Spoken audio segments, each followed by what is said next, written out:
Felicitations, adventurers. Welcome to Roll for Felicity, where I tell tell stories in a multitude of systems with an abundance of players. Today, I am joined by Colin Epstein, and we're playing Tangled Blessings by Cassie Mothwin. If you're new here, my name is Taylor Felicity. I use she/her pronouns, and I'm the producer for this channel. I'm often the GM, but today's game doesn't have a GM, so I won't be.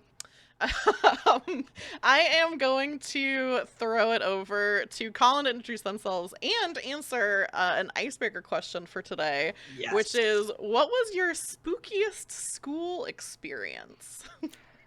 Hello, everyone. My name is Colin Epstein. I use they and he pronouns. I am the GM and creative director for the Roll Report, which you can find where you find all of your podcasts.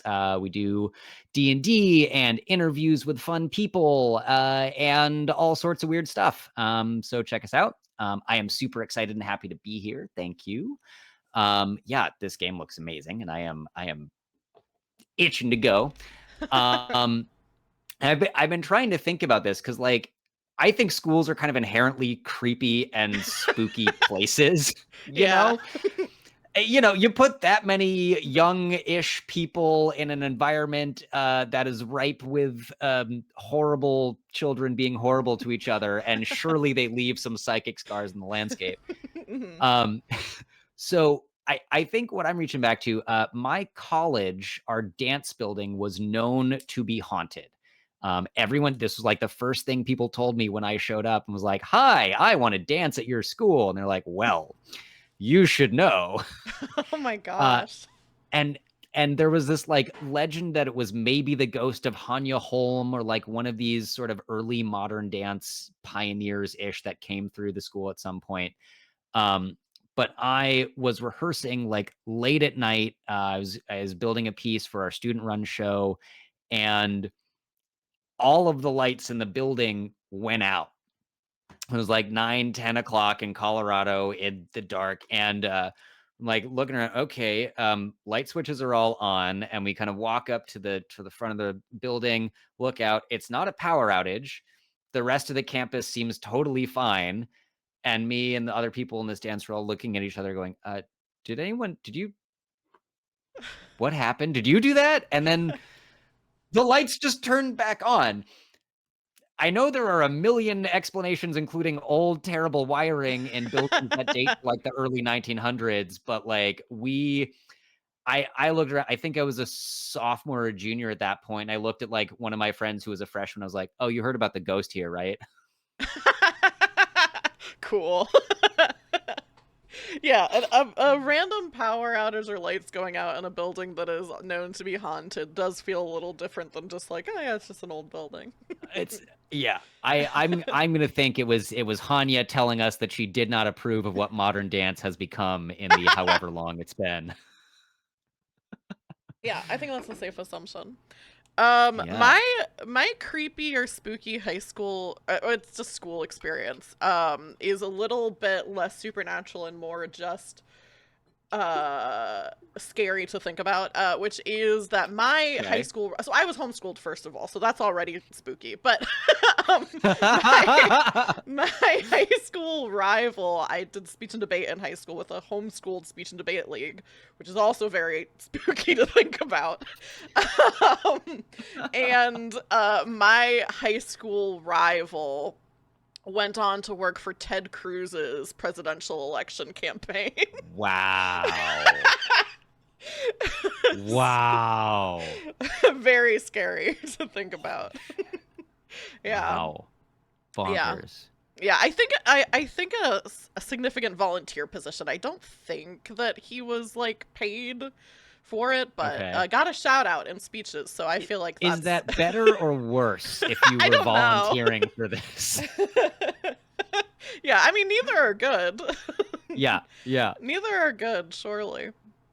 Um, so I'll talk a little bit more about the game itself for people who may not be familiar. And also, if you want to check Calling out other places, their links are in chat right now, so you can click on Linktree and follow them everywhere else. And then also, if you want to play this game, there's a link in chat where you can get it. I believe it might be in a bundle right now still. It was for a while. So if you want to get it with a bunch of other games, you can on itch. If it's not still in that bundle, you should just get it by itself because it's a really good game. Um, but Tangled Blessings is a game by Cassie Mothwin, and it's a game where we will use tarot cards to find out what happens to us as we train for 4 years at a magical academy. As you can guess from the title of the stream, which is Brackish Rivals, our characters will both be prodigies who are each other's rivals. We're basically going to be competing for one honor that we can take at the end of the 4 years. The title for the stream not only comes from the setting of the game, which is Brackroot Academy, and also from it comes from the 2 definitions of the word brackish, which is not only to mean unpleasant or distasteful, but also refers to water in rivers that is a mix of seawater and freshwater. And I think that's a nice shout to our relationship between these rivals, is not only the salty rivalry, but possibly something else, something a little bit more fresh. And we'll find that out as we go. maybe we'll just hate each other the whole time. But Certainly could see. happen. Yeah. There are also some things that you can do if you're watching the stream to help out. One of the things is you can see there are some different things you can trigger with channel points, which is, if you're not familiar with Twitch, a free currency that you get as you watch streams and do certain things. You'll get channel points, which look like little sparkling water illustrations, and on my stream they're called felicitations. So there's some things you can do with that if you would like. The other thing you can do is, if there's a moment during the stream that you would like to see on short form social media that you're like, oh, this should be a clip, but you don't want to make the clip of it, you can type an exclamation point followed by the word hey in chat, or an exclamation point followed by the word marker in chat. Both of those will make stream markers for me, so I know what people think is cool and worth editing. There is another thing that you can do, which I do have I do have one tip incentive specifically for this stream. If you do tip, that goes directly to Colin, so a very worthy cause. You can use Twitch bits, or you can go to my Ko-fi to tip for the stream. For 300 bits, you can tell us a tarot card of your choice to influence our prompt. So that'll either determine what prompt we do, or after each prompt we'll pull a major arcana card that will flavor how we react to things, or how our character, how it goes, what happens in the scene. So for $3, you can say, actually, I'm imposing my will on the randomness of the narrative. And then the last thing that you can do, congratulations, you're already doing it, whether you're watching us live right now on Twitch or you're watching the VOD later on YouTube. Appreciate you being here. Hope you enjoy what you're about to see. Yeah. One other thing I should mention is I did not do the overlay that you're seeing on the stream. This is an overlay that you can get from ND Chenard on their Ko-fi. And actually they have a bunch of like cool Twitch overlays for different TTRPGs, which is very cool. Like, so they have like specifically designed ones for different things. So if you're a streamer and you stream TTRPGs, check ND out, because they have a lot of cool stuff, and they do other art as well. So that's everything that I need to say before we get into playing. And I was thinking, Colin, before we talk about our characters, I was thinking of just reading the text on page 7 of the book, which kind of talks about the setting a little bit. So if you'll indulge me, I'll read a couple paragraphs to start us off, and then we can. Yeah. Do you want to trade paragraphs? Do you want to? Happy to do that. I don't want to. I would be happy. Sure. No, I'm happy to. Okay, cool. I'll start, and then we'll go back and forth with paragraphs. So I was thinking on page 7, the part that's Brackroot Academy, and then about the world. Yeah. Okay. Love it. Brackroot Academy. The speaking gem calls to you. Nestled in the shadow of the surrounding mountains is Brackroot Academy, a centuries-old institution built around the speaking gem. The history of the speaking gem is hazy and unreliable, but some stories suggest it used to call to pilgrims in dreams. By the time a pilgrim reached the speaking gem, they were weary, old, and without any resources to understand why the speaking gem called. The speaking gem also inspired ghost stories, alleging that the gem was cursed, and to dream of it meant one's demise was on the horizon. Many perished on their trek through the wilderness to the speaking gem, and none ever returned. If anyone made it to the speaking gem without dying, they were awakened, suddenly able to call upon the magic in the air. It took decades for a small village to take root at the speaking gem, and longer still for Brackroot Academy to be fully realized. After centuries of study, scholars have unlocked the power within the speaking gem and understand how to harvest abilities otherwise out of reach. With generations of study behind them, these scholars are willing to teach you. About the world. Brackroot Academy and the rest of this magical universe are carefully hidden from the normal world, the planes, or those without access to the arcane. There is a whole secret society of magic users around the world, and you've been invited to join. Within this magical society, you'll find that turmoil, secrets, stolen power, envy, regret, alliances, and pawns all coexist. For now, you are just a student, but at the end of your studies, you may find yourself wrapped up in more than you bargained for. I'm ready for it. Ready to get So wrapped here for up. it. Yeah. Yeah. Cool. So, we talked a little bit about our characters before the stream, but not too in depth. So, we do obviously know our character's name and pronouns, but Colin, do you want to talk a little bit about stuff you've decided for your character first, your character's name, pronouns, and any other kind of things that you've thought Sure. of? Sure. So I will be playing, as I believe it will now say, Lennox Abasto. Lennox, like myself, uses they and he pronouns. Let's see. Um, I think I'm going to pitch also. Like, I'm going to try to answer these questions that are listed in the book really Hmm. quick. Yeah. We did name and pronouns. Number two, how did Lennox receive the letter from the headmaster? So I was saying I think Lennox is one of the trope, if we will, of like someone who didn't know this existed and then suddenly received this letter. And uh, I think Lennox was the kind of person that tried to make friends with like the crows near him growing up. And so a different crow, someone who was not part of the usual pack, showed up with like a strange scroll or something and like came over when they were spreading out little treats for the crows and dropped off this mysterious letter informing Lennox of a whole new world they had never thought existed. Um, yeah, yeah, like something like that, or like, or I know I'm gonna stick with that. I do like crows. Yeah, I think um, that's cool. yeah. Let's see. Number three, what loose ends did you have to tie up? Um, I think Lennox had very few loose ends. I think he was kind of a loner and not didn't have a ton of friends, wasn't super close with family, if family was really in the picture.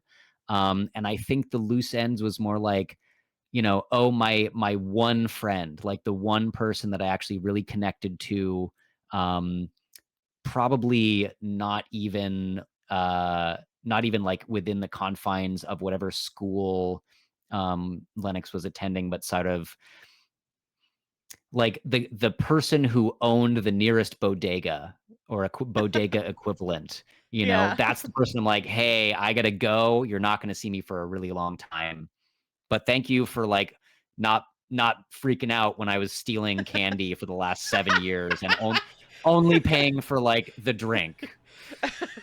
If I ever get money, I'll pay you back. I swear. I love that. Yeah. What did you hope to gain by becoming a mage? I think Lennox is hoping to gain influence, power, and I think as we start the year, I think he has kind of the idea of friends as status symbols. So not even exactly hoping to gain friends, but almost like Mm. hoping to gain sycophants. A good a You good know? motivation. It's like, I want all this magical power because then people are gonna like cluster around me and I can make them do the stuff sort of thing. Yeah. Yeah. Yeah, I like that. I think it's power and influence and the things that he thinks mean status in the real world and this magical world. Yeah. Yeah. Number 5. Okay, how did the speaking gem talk to you in dreams? I I want to think about that one for a moment and maybe come Yeah. back to it. So maybe I want to pass it back to you to Yeah. introduce your character for a moment, and I'm gonna put a piece of my back brain to work on that guy. I feel that. I feel that. My secret reason for having you go first was so Uh-huh. I could Uh-huh. figure out what the hell I'm doing. So yeah, my character's name is Aster Orion. Because once Colin came up with the last name, I was like, oh, okay, I guess I gotta come up with the last name when I was putting on the overlay. And pronouns she, her, same as mine. How did you receive the letter from the headmaster? Okay, so I'm already thinking a good way to set up Aster as a foil, like Aster and Lennox as foils against each other. I don't think Aster knew about like this world of magic. Like I don't think Hmm. it's like, oh, she's like, been waiting on this letter or anything like that. But I do think that she has a family lineage of attending Brackroot Academy, but because it's a secret, it's a family lineage that like her family's always been like, oh yes, like the women in our family are cursed. Like they Sure. like around the Oof. time that they turn Oof. 20, they like go missing. you know? Yeah.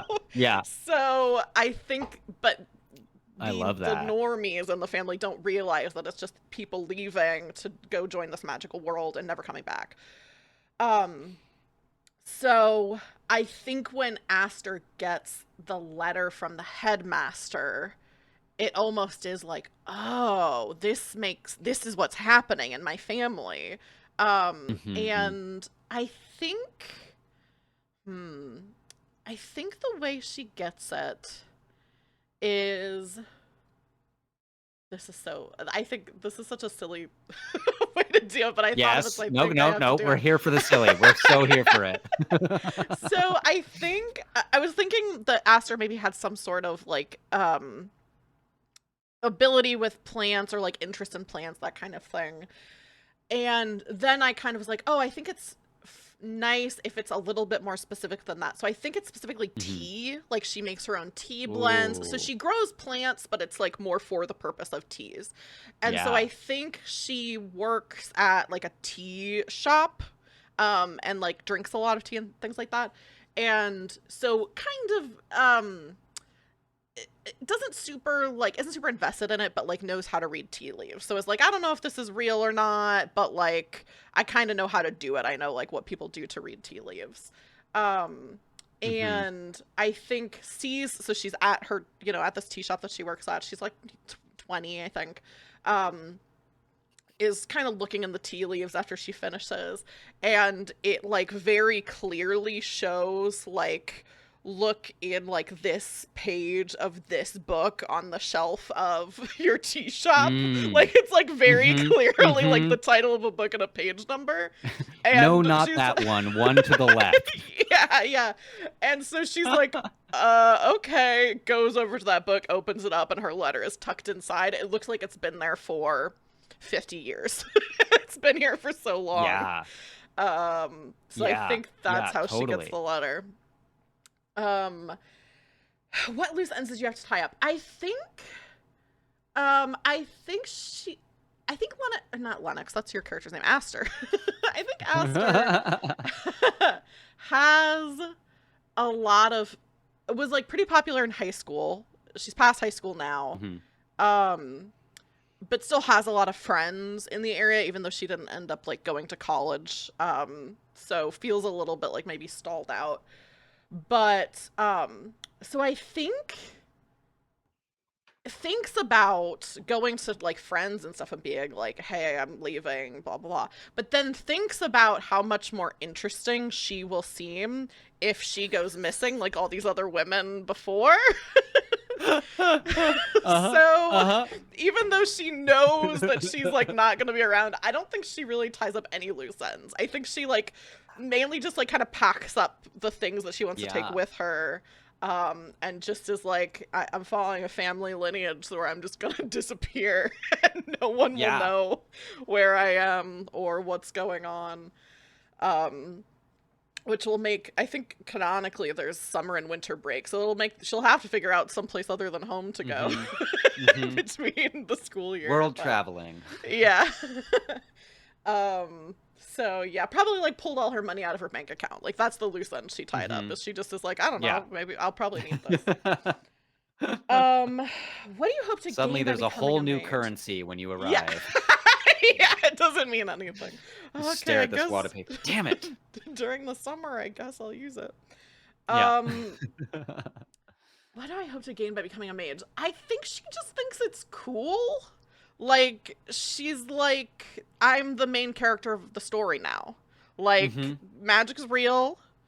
I have it. um, Yeah, yeah. I get to use hasn't, it.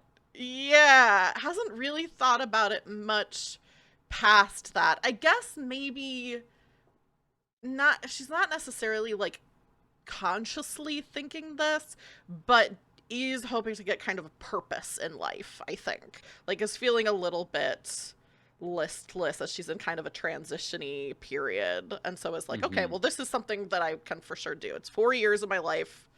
I don't have to pay for anything. There is in the book a little, like in the book of Tangled Blessings, there's like a letter that kind of says like all the stuff about the school, and it's like the letter that you get.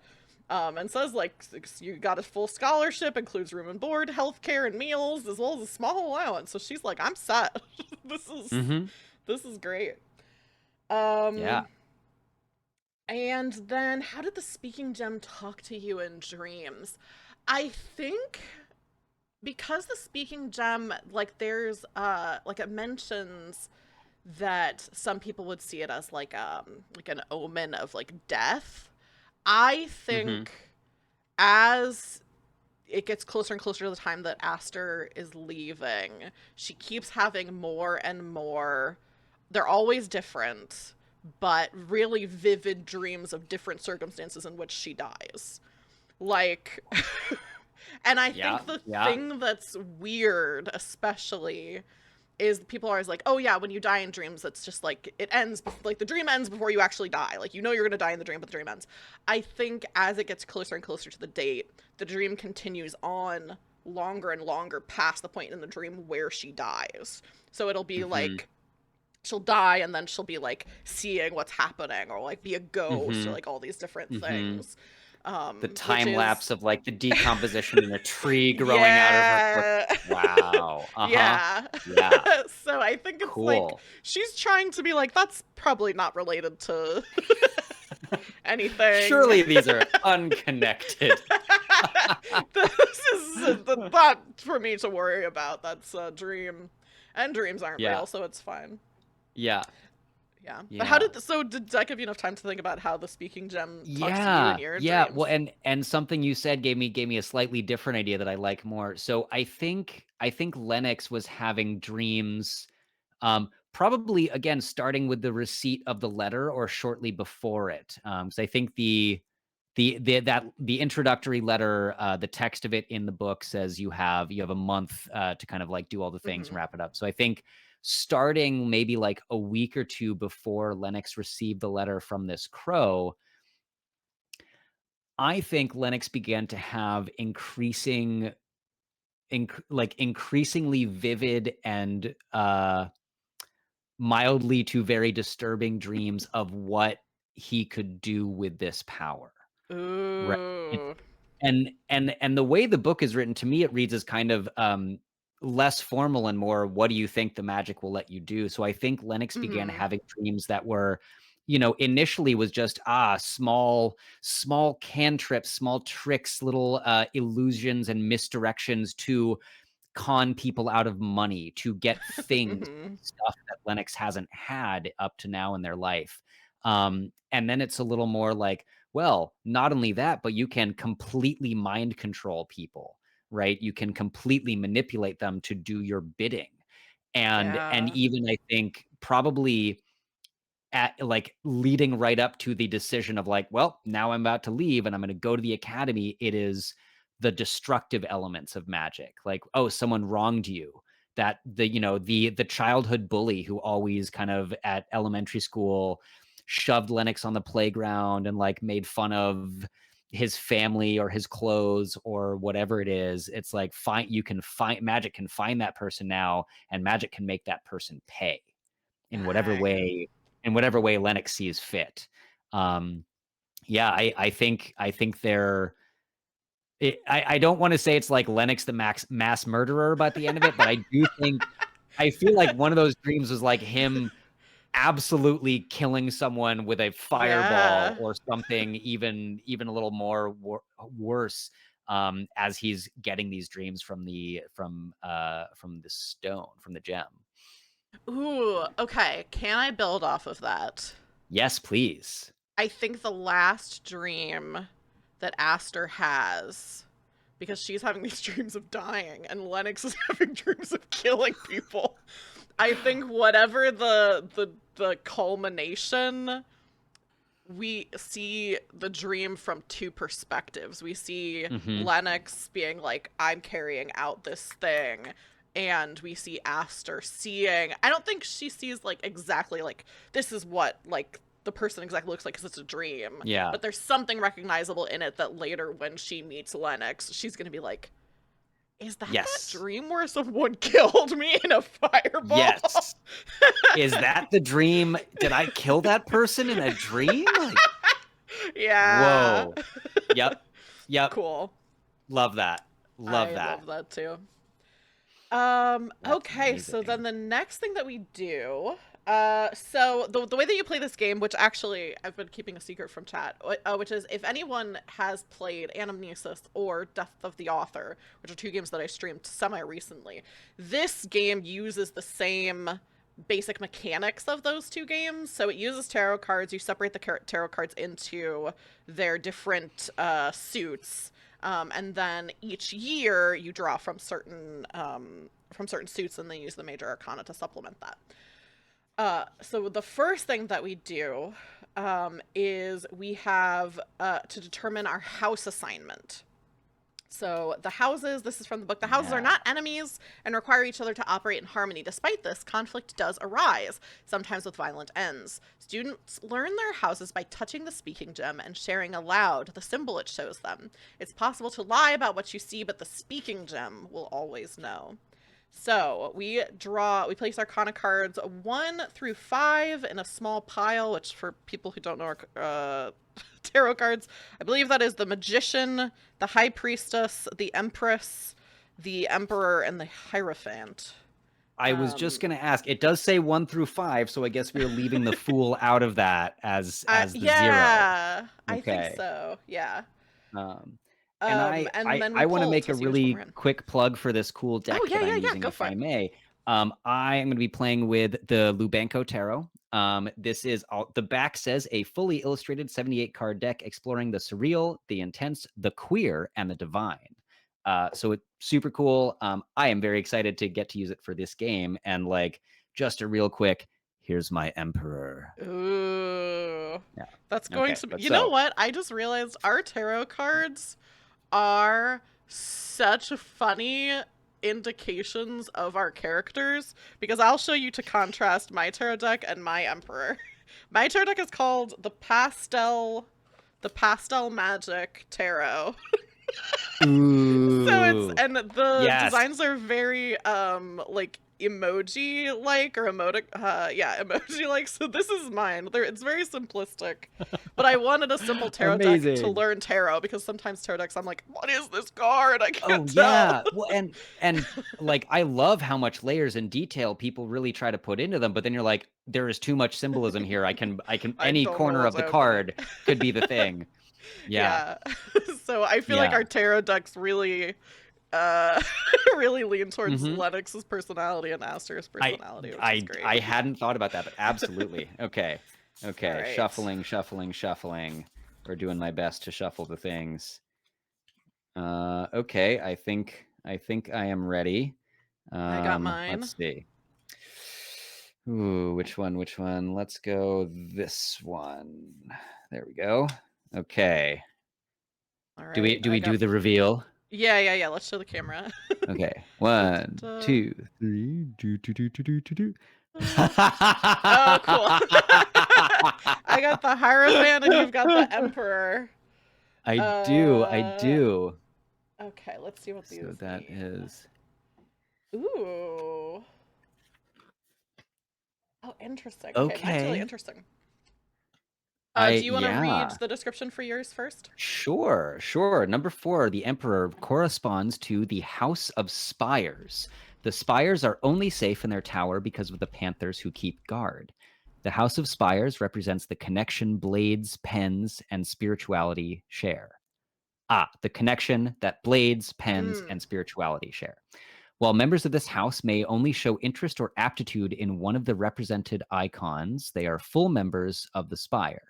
Students in this house often carry one or more of these marks: empathy, isolation, or judgment. This dorm is in the High Tower. I think that Ooh. seems pretty accurate, honestly, in a lot of ways. Yeah. Yeah, yeah. That is very accurate. So I got the Hierophant, which is the House of Elements. Elements are the wildest of the quintet, but they maintain control with help from the spires. Interesting. The elements symbolize excess and power, but together they represent the strength of unity. Students in this house often carry one or more of these marks: cleverness, hunger, or negligence. This dorm is under the main school building, but furnished with enchanted windows that overlook the neighboring mountains. Very Ooh. cool. I'm jealous of the windows. That seems like a real upgrade there. Yeah. Um, Okay. and do we want to just like mention the other 3 houses that we are not part of just for Yeah, the sure. full picture? Okay. So Yeah, that sounds there good. is the House of Celestials, the House of Dahlias, and the House of Panthers. I don't know if we want to do like the whole paragraph about them, but I was like, ooh, Let's they're all yeah, they're good yeah. names. Let's leave the Yeah? paragraph to Yeah. we could maybe mention it like if we make up a character that's from one of those houses, then maybe we could revisit Sure. and go like, "Oh, hey, what is this?" But let's leave the people wanting more, so they go pick up this book. Yeah, yeah, go check out the book. It's really cool. It is really cool. I tried to do a little bit of like the research prep, whatever you want to call it, and Uh-huh. like read through it last week. It is so cool. And even I will say there's like a lot of great instruction and things like you can play this as a one person journaling Yes. RPG and it looks cool that way too. Yes. So I have not played this as a one person game, but I would like to at some point because for people yeah, watching, I will say this: in the one player version, you draw a card for your rival. So instead of playing with 2 people being rivals of each other, you're drawing cards for yourself, and then you're drawing cards for your rival, who like basically is an NPC in your game. And there's a rival list that kind of you pull a card and determine which mm, rival that you have, which is very cool. yeah, yeah, cool. Um, Okay. okay, so that's our characters kind of figured out a little bit. So the other thing I think this game does that's really interesting as a framing device is that um when you're pulling the cards, it's written as though us as characters are actually already out of school and looking back on this. So we're recalling different memories about our time at school, which I really feel is interesting. Like it doesn't affect the actual gameplay that much because we'll still be Hmm. describing the scenes as like this is what happened and etc etc, but it does give it this like kind of retrospective feel. And also Anamnesis is a game about someone who's lost their memories and is like slowly recovering them. So I think it's interesting that this game, which is a hack of it, also has like a lot to do with memory, even though it's written a little bit in a different way. Yeah. um Okay, I should probably say this, which is you and your rival are both prodigies. You learn and attune to magical teachings and instruments faster than your classmates and many who came before you. While you could work together, the Magical Society gave you both a challenge within your first weeks of classes. Whoever beats the other in a one-on-one exam at the end of 4 years will ascend to a high status amongst the other mages. You'll never want for anything, and you'll be a well-respected and influential figure for years to come. Should you fail, your future isn't as certain. As a prodigy, you are afforded opportunities that others may never have access to, and therefore you can assume you'll likely at least find a respectable position after graduation. There is something else to Mhm. consider, though. You may attract the attention of more sinister forces. Think about your character. What's motivating them to win this challenge against their rival? Write down your answer. Um, so we could either talk that out, we could write down our answers privately and share it later. What do you think? It looks like you have I thoughts. Well, I was gonna pitch that we come back to that because Mhm. the way you and I talked about how we want to definitely start sort of as Mhm. antagonists, but that relationship might change. I think I will, or see if that answer changes kind of as we come to the end of each year and after we've pulled those Yeah. prompts and made those memories. So right now we could have kind of the initial, I have just arrived at school and I have been told this information, and why do I want to beat this person that I know nothing about? And each Yeah. year it might change a little bit. We might feel very differently. Yeah, I like that. Okay. Okay. Hey, I even saved a good blank page in my journal. Good job, me. Past self was doing good. Okay. I just So have this a is digital a digital word processing device. So I'll write it honestly, down. it might be faster had I done that, but I get distracted with the typing and I get really into it. It's like I think I Yeah, need yeah, to just yeah. write down bullet points. I feel I'm just that. gonna call this rival beating motivation. I Uh have Tree. something came to me in a flash that is Yeah. very funny. I'm excited to see how it changes. If it changes. Okay. While you're doing that, I shuffled back into the Major Arcana. Our first year is Wands. So let me shuffle my Wands deck.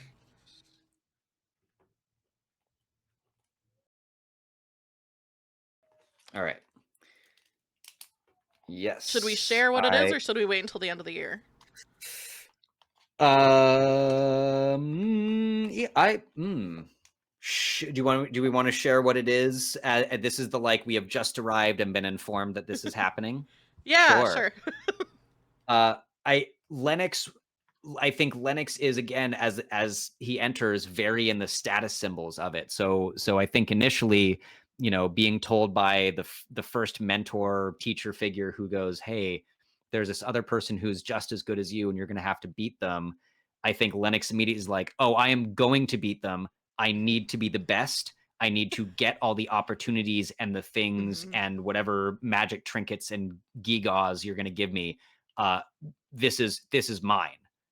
This is not anyone else's. This is mine." And I think it is a very selfish motivation and purely on I come from nothing and you're offering me something. I am going to take that something. Yeah, I love that. I think Aster's is very simple, which is just I'm the main character. So it's not even do I want to win? It Uh-huh. is simply, Uh-huh. well, obviously I'm gonna win this rivalry. Is Yeah. is Yeah. Lennox's family Right? been cursed for generations? I don't think so. We have not. Have not. No one knows anything about this. Okay. um, cool. So I think Oh, the next. Oh, go ahead. Were you gonna say something? I was gonna the choose your specialty thing was the only thing Oh, that I flashed on as completely like skipped over that. it's well hidden in many ways. Okay, so I'm separating Here we out go. the things. There are cups for whatever years that is. I did some of this. I have the ones. There are ones, and then we have the pentacles and the swords. Great. I am 90% sure that does. Oh, wow. Okay. Can I show another really cool one that Yeah, I of course. found? Check out this Seven of Swords. Ooh, wait, up a little higher. Oh, that's cool. That's really Yeah. cool. Yeah. Cool. Okay. Um, Yeah, what's your so specialty? it's very open. I like the way the magic in this system is extremely open-ended, and it also is almost the choice paralysis of, like, Yeah. there's so much. Um, I think Lennox is wow. I mean, I kinda hate it, but I think Lennox is really good at misdirection and manipulation. Yeah. I think they have already kind of adapted the sort of chameleon-like way of being able to ingratiate themselves in almost any group of people.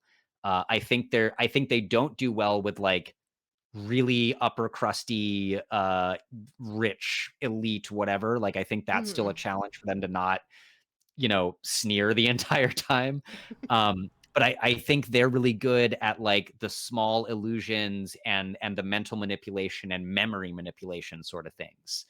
Yeah, like Yeah. magic that changes the way other people think or feel or act. I think that's what they have a bit of a talent for.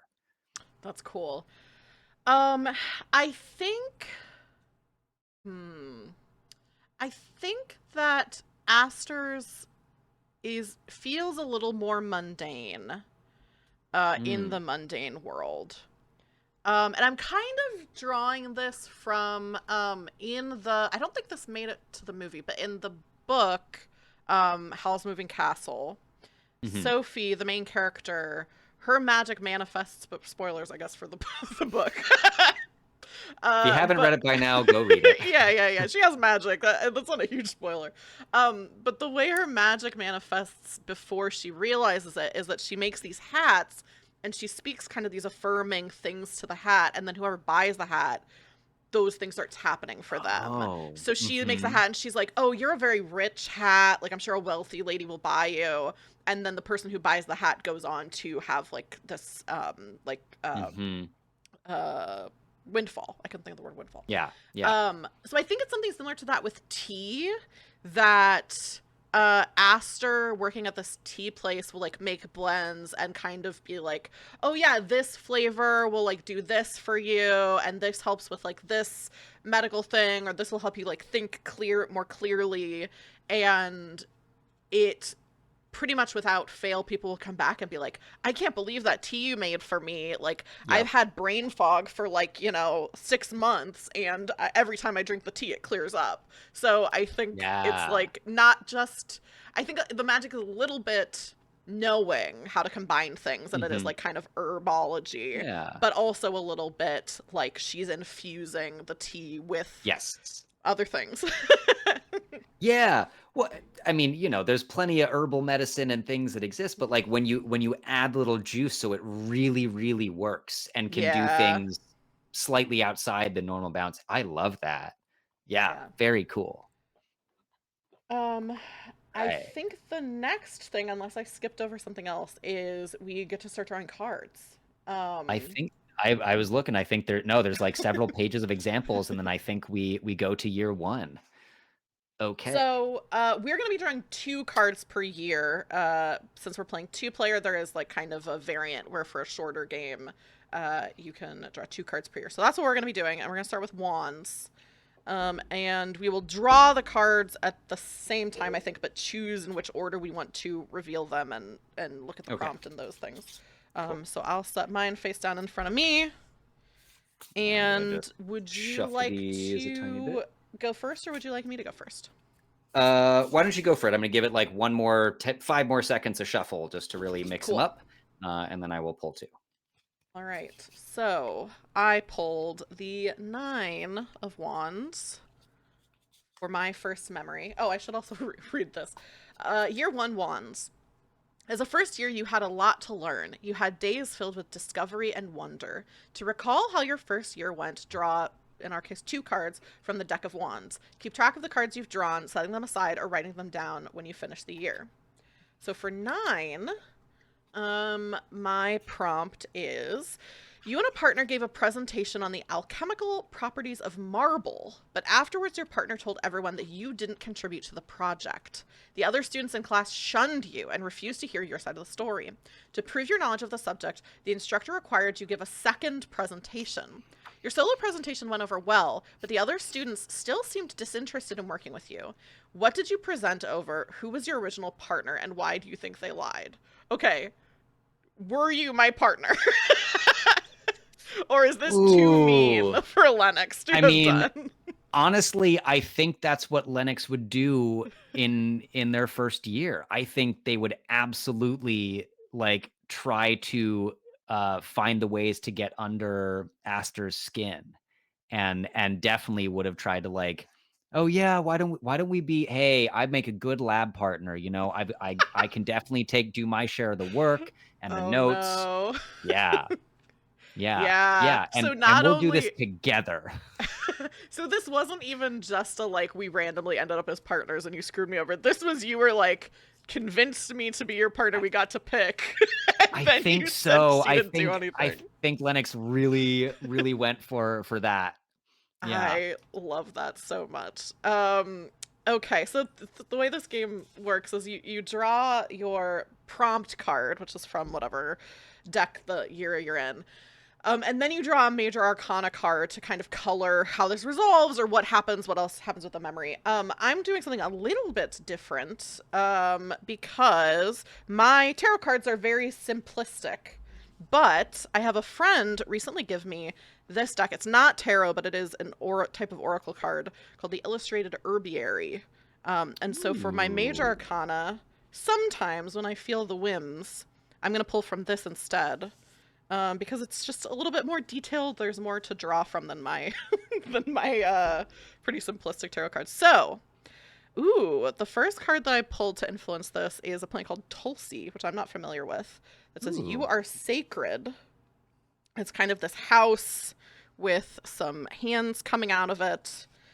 Um, which I do have a thing that's like, hey, here's what these cards mean somewhere on my desk. Oh, Cassie is in chat. Hello, hello, Cassie. Amazing. Oh, Hi, and for the Cassie. sub, thank you. We're really enjoying the game. Thanks for dropping by. For people in chat, Cassie Yeah. wrote this game. It's so cool. Yeah. Go pick up we're copies. It's dope. we're Really really excited. enjoying it. Yeah, Okay, I thank found my you. little thing. And thank you Okay. so much for the sub. Really appreciate it. Okay, Tulsi is. Oh, these are in alphabetical order. Helpful. Oh, it's called Holy Basil. It's traditionally planted in a special pot by the front door of homes in South Asia. Thus, holiest of plants, thought of alternatively as a household deity and a manifestation of the goddess Lakshmi, brings heaven to earth. Her spicy scent reminds you to be aware of the unseen, of spirit flowing in Hmm. and out. Tulsi says, you're strongest when you let spirit help you adapt to the ups and downs of daily life. Um, I think then we know that you're my original partner. And I think the reason I think you lied is because Mm. I know that we are both going to end up competing for the same thing at the end of the 4 years. And so I'm like, okay, they're trying to they're trying to like immediately screw me over. And I think before that I was a little wary of you, but I was trying to kind of keep an open mind about it, mostly wary because of the dream. Hmm. Um but I think this is like a fool me once, shame on you, fool me twice, shame on me thing where I'm like, this isn't going to happen again. I'm not Hmm. I'm not going to trust Lennox unless he does something that that makes makes me He believe them. comes up right after when's like, oh, hey, I'm so sorry about that. It's really important to me. It's really important to me I to look, win this. I promise I won't do it again. I just, Just that professor like means a lot to me. I really needed to ace that presentation. It's, yeah. you know, I think now that I know this is what you're like, and because the card I drew is about like unseen spirits, I think I feel the subtle magic of you trying to like persuade me. Mhm. And I think just like give like a little smile and say, I don't think I say that's okay, but I think I just say like it won't happen again. And just Mm. Mhm. kind of Mhm. nod. Yeah. Um I think I'm trying to think of the other thing I have to say is what did I present over? So what did I do instead of the alchemical properties of marble? I think I talk about salt Mm, because it's a mm-hmm. mineral you eat, and I know about things that you consume, and so I talk about salt and um, obviously it's also used as like protection for things. So I think that's Yeah. what I present on instead.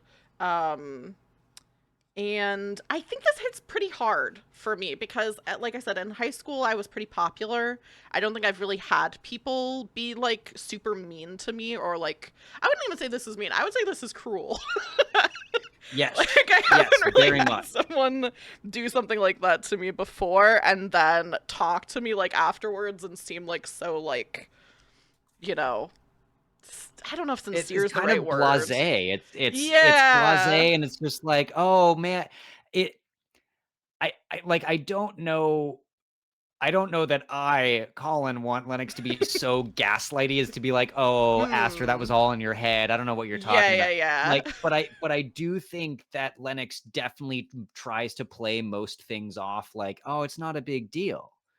Like, sure, Yeah. yeah, I know we did 50-50 on that presentation. Honestly, I think I do think that the initial work was collaborative. I think Mhm. Lennox is also kind of like, oh, is this a person I can steer to my side? Do I want this almost as powerful as me? Clearly, do I Mhm. want this person on my team once I win the thing in 4 years? And Yeah. so, like as genuine as he can be, he's like, oh, I didn't think it was going to be that big a deal, and it was so important to me to really get the credit for this thing.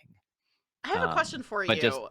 yeah. Was like obviously Aster wouldn't know this, but was Lennox I don't know how to word this. In since we Hmm. did work together genuinely for the first part of the project before this happened, was Lennox did something happen during the course of working together that caused Lennox to decide to lie, or was this a like this is what I'm doing from the beginning? I know I'm setting you up and I'm going to lie about your contributions. I Interesting. I think it was still kind of the plan from the beginning. Um, what I w- what I would say, I think over the collaboration, there were like a couple cracks in Lennox's armor, right? Lennox Mm. I'm sitting there going, oh man, this person actually like knows their stuff, is motivated to do the work, and Mhm. is not I would imagine Lennox comes into the school and being told there's some other prodigy is going to go, oh, it's a legacy. This is just like Harvard admissions, isn't it? Your family's been here forever. And so you Yeah. have no actual talent or ability or work ethic. You're just Yeah. a family name. And the way we have talked about it, I don't think that's Aster.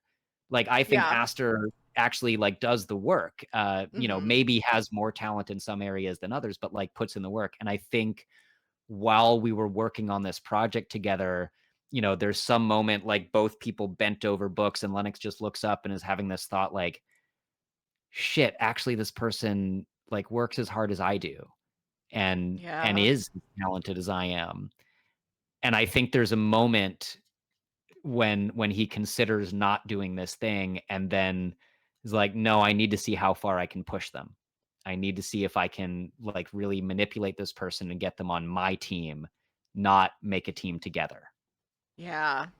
I really like that. I think that's good. I think adding to that too, like I Mhm. wouldn't say that Aster is a legacy because she doesn't have the knowledge, but like has had other family members go to this Sure. school and presumably succeed. So that might even lend credence to the way Lennox thinks about her of like Mhm. maybe professors are mentioning this like oh like Aster you're like grandma or maybe like a Yeah. cousin or something like people Yeah.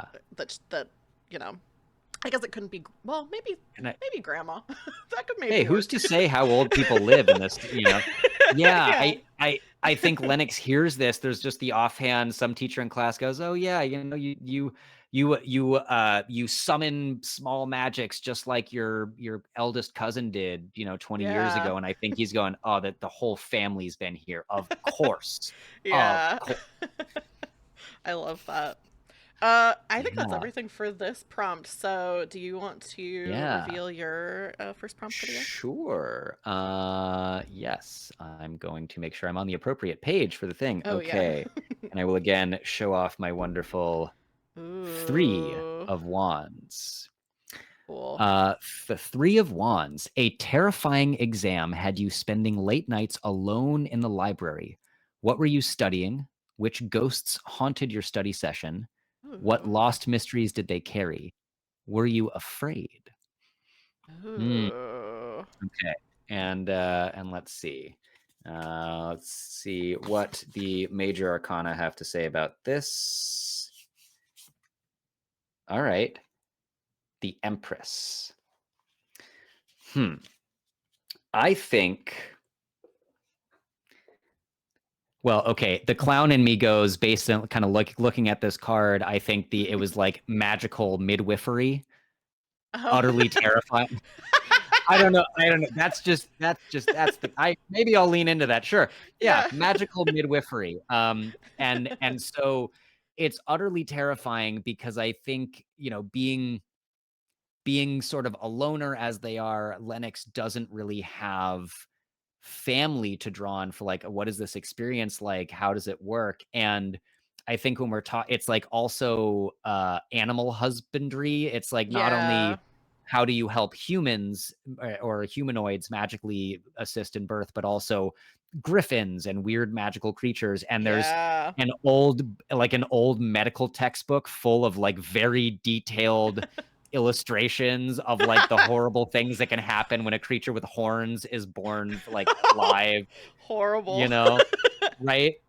And so Yeah. Lennox has been sitting in the library, like forcing himself to study this textbook. And hmm, I think the school has a million ghosts, right? There's ghosts Mm-hmm. from all over. They're attracted to the building. That people have obviously died here in magical mishaps. Mm-hmm. I think that okay. I think there were two ghosts. I think there is the helpful library ghost. There's like the little poltergeist that if you treat it well will go and retrieve books for you. Yeah. Like that knows everywhere everything is in the library and like Mm-hmm. will go and grab the thing for you and bring it back to you. And uh I think Lennox is not on good terms with this poltergeist because he kind of walks in and goes, "All right, there's some spirit in here, right? Can you get me a book? Come on, I'm waiting." And the poltergeist like throws books at him. Ah, damn it! What did I do? So like and like not constantly, but definitely late night studying, like the poltergeist will occasionally just like throw the wrong book or like drop piles of paper on his head when he's sleeping on a book, sort of thing. Mm-hmm. Um, and then hmm, I think there is. I'm gonna say I want there to be a ghost that is it's the doctor, right? It's the doctor who goes, "Well, in my day, we didn't have this newfangled washing your hands before surgery, don't you Oh know? no. You just sort of wipe them on your already bloody shirt. You added more of the blood, and blood is good for you, of course. You put it in other people." And so it is the like deeply unhelpful doctor who's like in some incredibly blood-stained robe that just as a ghost always like leaves a little like trail of blood behind them for Yeah. like a few minutes until it evaporates.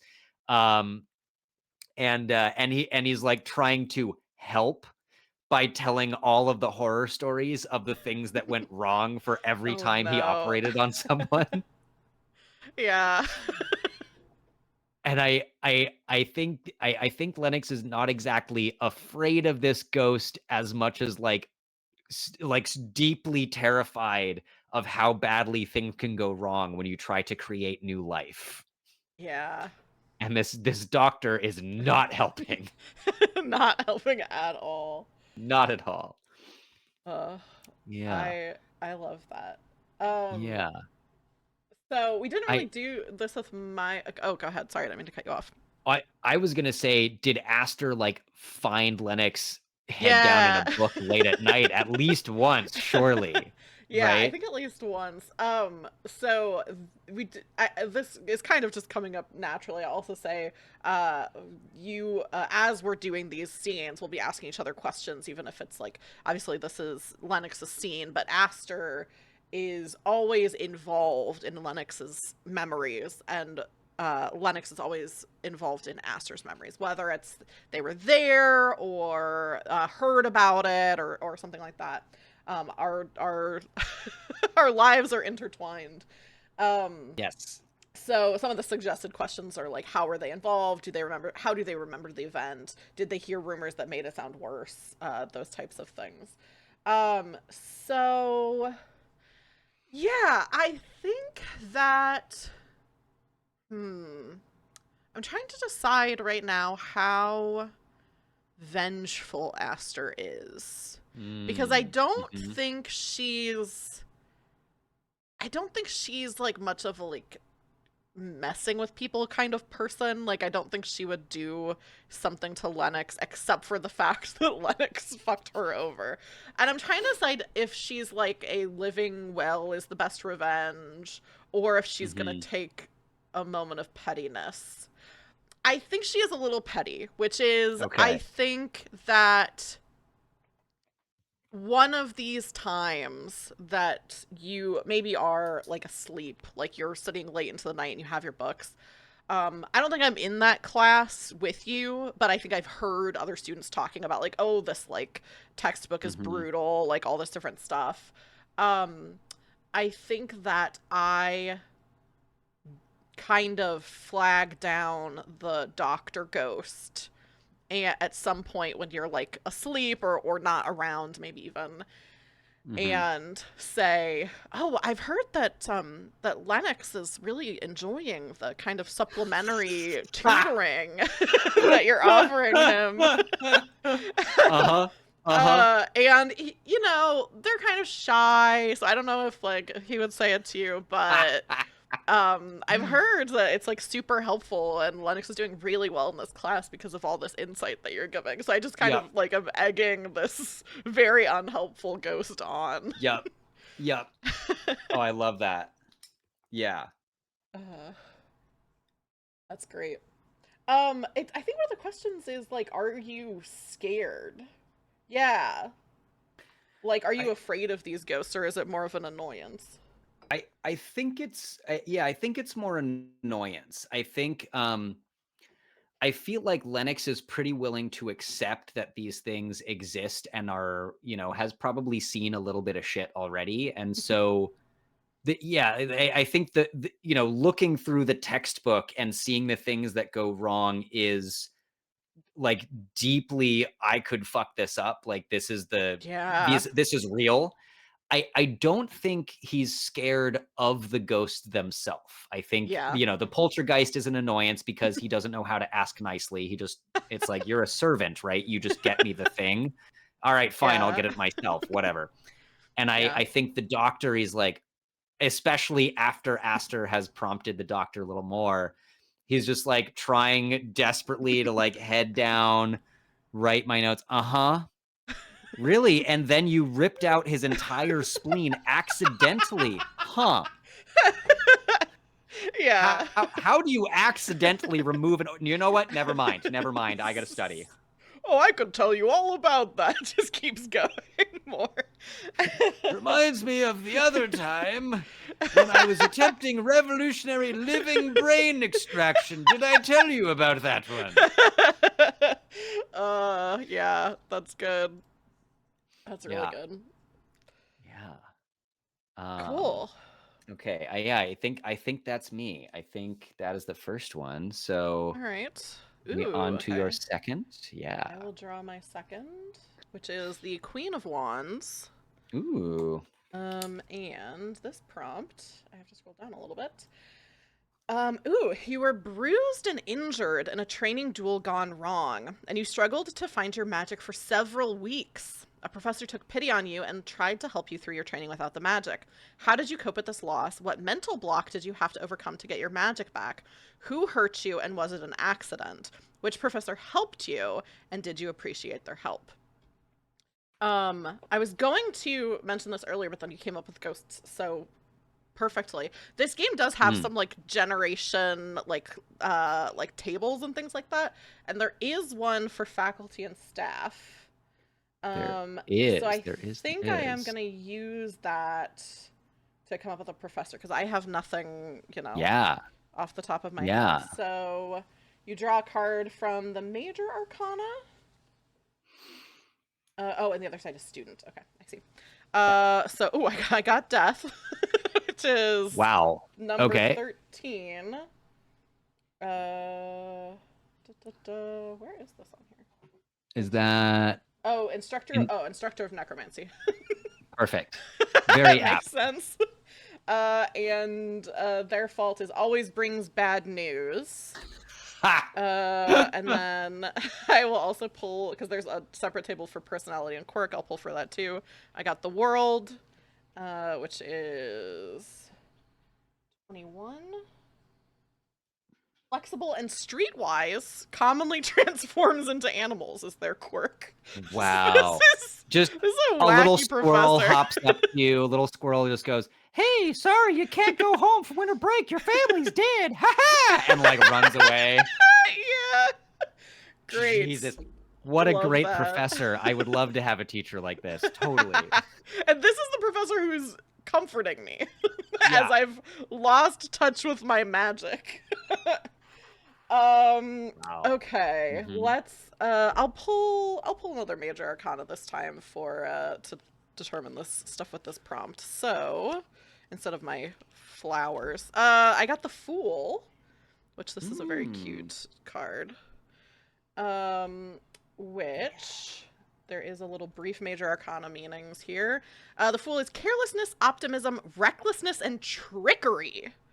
This is such an interesting tangle of things to make sense of for this prompt. Hmm. Okay. So, the necromancy professor took pity on me and tried to help me through my training without magic. Uh-huh.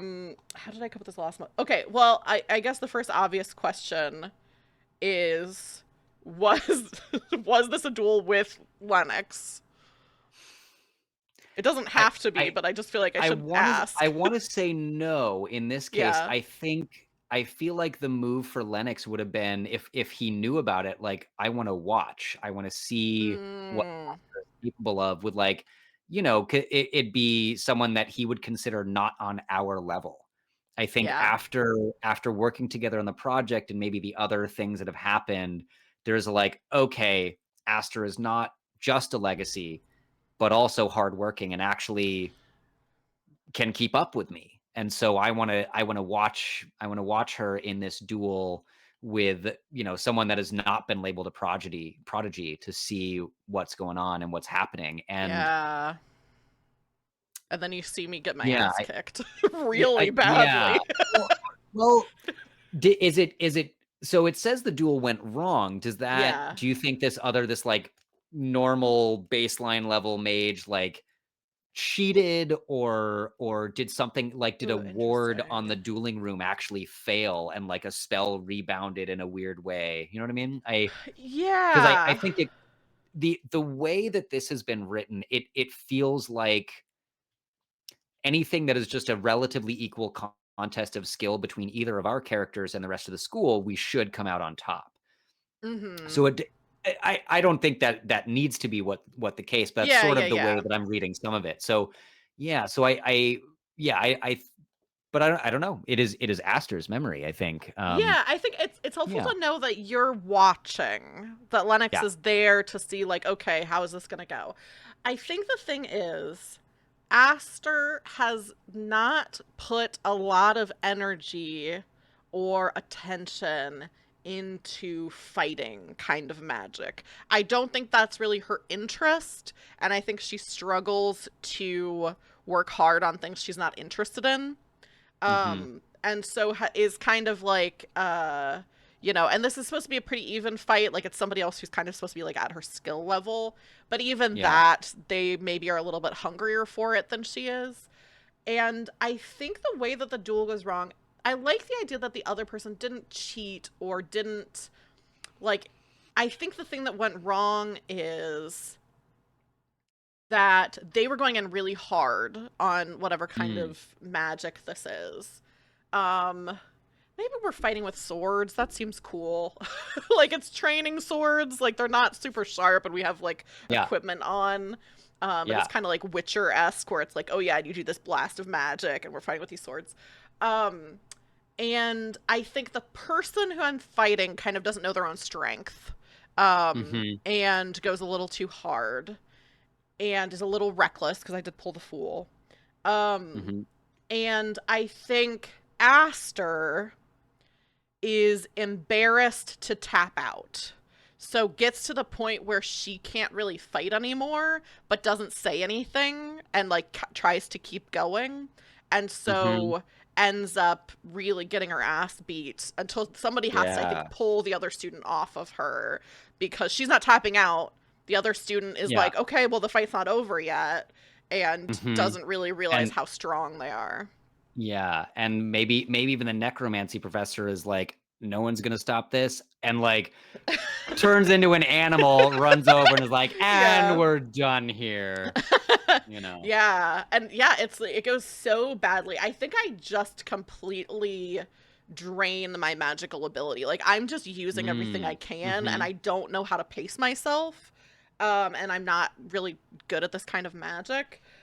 And so I think the necromancy professor, the way that they help me is by kind of like, I think I'm like kind of, I don't think I'm in like the infirmary for like for I think I'm in there for a little bit, but then I'm just like, I almost have to like audit classes for a little bit because I can't participate in like the Right. same way. And so the necromancy professor keeps like coming up to me and like kind of giving me like, there are some people who, they graduated from Brackroot and they don't do anything magical after that. So it's like giving me like clippings, Pep magazine. talks. Yeah, but also they always give bad news. So I think they're like, Yep. you might not ever get your magic back again, and you need to make peace with that. And I'm like, Yeah. oh, Yeah. Absolutely. a really like kind of tough love, kind of thing. And so I do not appreciate their help. I Yeah. don't really view Yeah. this as help at all, and I'm very relieved when I get my magic back. And I'm Yeah. like, I think even Aster is not like I need to get better at fighting. I think Aster is like, I'm not gonna do those duels anymore. Like, I'm gonna that drop this that is the class. correct lesson in this case, I think. Yeah. Yeah. Yeah. Yeah.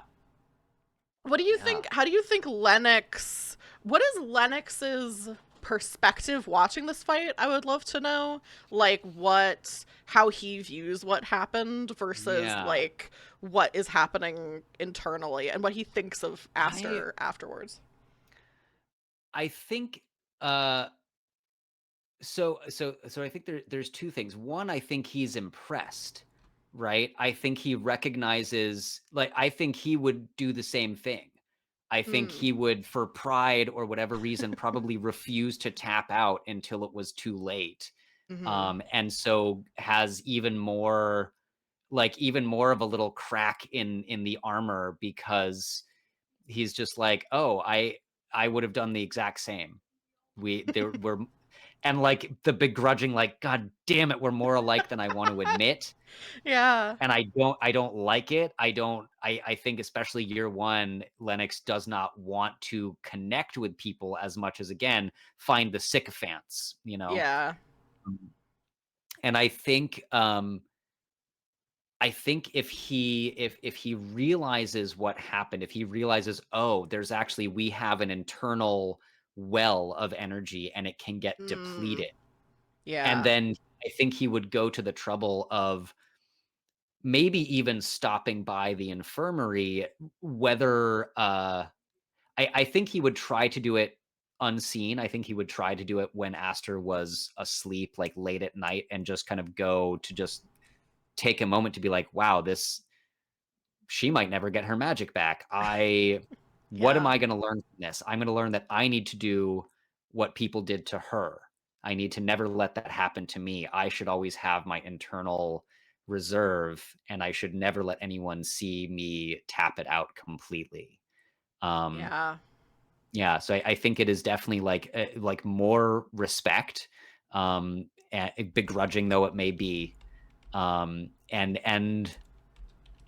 I think even a bit of concern, like standing in the infirmary late at night watching this person who's supposed to be my magical rival who is drained and sleeping there, just going like mourning for the loss of what might have been if he thinks that the magic Mhm. won't come back.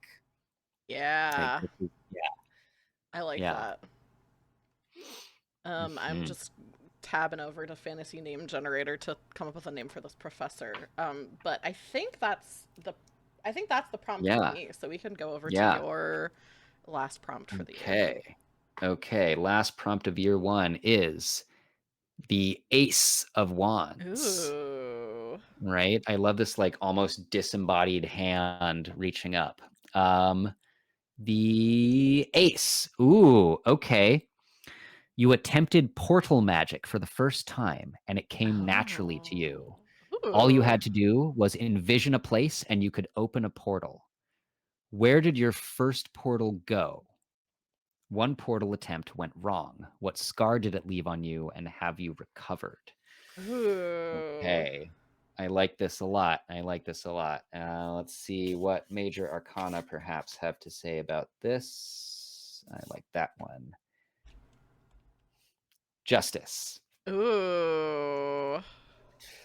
Um, and I love this, like, this figure sort of spinning plates and balancing things. Right, there we go, up at the Yeah. appropriate angle. Um, and the colors and the flame. So I feel like the first portal was accidentally to the place that Lennox feels most, uh, not necessarily at home, but at ease. And I think that is like, a little patch of park or wilderness close to his home. And so very accidentally, because I think Lennox does not want anyone to know anything about him but what he says. Doesn't want Yeah. anyone to know where he's from, who his family is, except what he has told them, which is probably not true. Yeah. Um, and so this is the moment when anyone in this portal class sees Lennox open a portal, and on the other side, there's like, a few rocks and a trees and maybe a little bit of a creek and uh, I think you can see Lennox's little, like, secret stash. There's like the little box hidden under a rock of his most precious things, and he immediately tries to close the portal. Um, Ooh. it's not even, it doesn't even want to step through it. It doesn't even really process that he has done this magic, but it is, no one can see this, and try to close it right away. Um, yeah. Yeah, I think that was where his first portal went. Um, but having it sort of come naturally, I think is an opportunity for them, that they see, like, oh, the classic, I could walk into a bank vault and take all of the things and then walk away, you know? Yeah. And I think they tried that. I think the attempt that went wrong, they Mm. hadn't gotten to the part of class where the teacher says, "And later we'll teach you how to defend your own home and territory against intrusions from portals." Oh no. And so Lennox tried to do the thing, tried to open a portal to, the magical bank, or or like the restricted section of the library that only senior students and professors have access to. And Yeah. so it went wrong and sort of blew up in their face somehow. Um, wow, what scar did it leave on you? I like the idea that if in this world, if you open a portal and it collapses, goes wrong, comes up against this sort of magical barrier, you end up with like a little perfectly circular, like almost tattoo, like a black circle somewhere. Ooh, And so I that's think cool. for Lennox, okay, gonna take this to a weird, maybe slightly weird thing. I think it starts like they start appearing along your spine. Like, each time you Ooh. do this, you get, like, one more circle, like, basically like, as if you're tattooing your vertebrae in little black circles, starting from, like, cervical spine. So not Yeah. quite base of the skull, but sort of the base of the neck, that, like, first little between the shoulders. And so, they attempted this magical heist essentially. It blew up and they felt this scar growing in place on their neck and had to go ask what happened. And the professor is just kind of like, you tried to open a portal somewhere magical and protected, didn't you? Didn't you? Didn't Yeah, Yeah. that's what I thought. What did we learn? I love um that. Yeah, and I think it's not so much like I think he recovered. I think there's not like a physical affect from this. The recovery is like, I have learned the lesson. Investigate where I want to open a portal to, and maybe don't assume a magical place is safe. Yeah, that's good. Um, yeah, and yeah, was Aster in the portal class? Where what does Yeah. Aster think about portals and or robbing magical banks? Um, yeah, I think maybe I am in that class. hmm And maybe uh I have this idea because you said the it starts at like the base of your like skull or skull, not skull, but like the base of your hmm wherever the top of your Neck. spine. Yeah. That's the one. And so that's like something that would be easy to cover up, but also it'd be easy to accidentally reveal, like if your clothing like gets mussed or anything like that. So maybe Aster sits not directly behind, but somewhere behind um, Lennox in this class. Mhm. And at some point after we learn, like I think the professor even says like these are some of the things that could happen, like and shows like these marks. Yeah. Um, and at some point after that, maybe after like not even in the same semester, but sees probably no maybe during the class because if I'm sitting behind you, that's why I said that. Mhm. Like there's some part like thing where you like drop your pencil and go to pick it up or something, and Mhm. I see this circle on the back of your neck and know not everything about it, but know that like you tried to do this thing that we're not supposed to do. And I think I'm just kind of like, oh, typical. Typical. Very much is. Yes.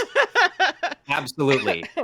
Yeah. Typical I think Lennox. Lennox frequently tries to push any boundary that is not explicitly laid out in front of them, especially where it concerns magical power. Yeah. Yeah. That's great. That's so funny. Yeah. Is Caught that okay? red-handed. Yeah. Yeah.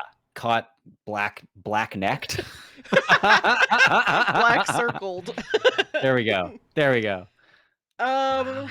okay. Is that everything that you wanted to establish with that prompt? Was there anything else you wanted to add I on?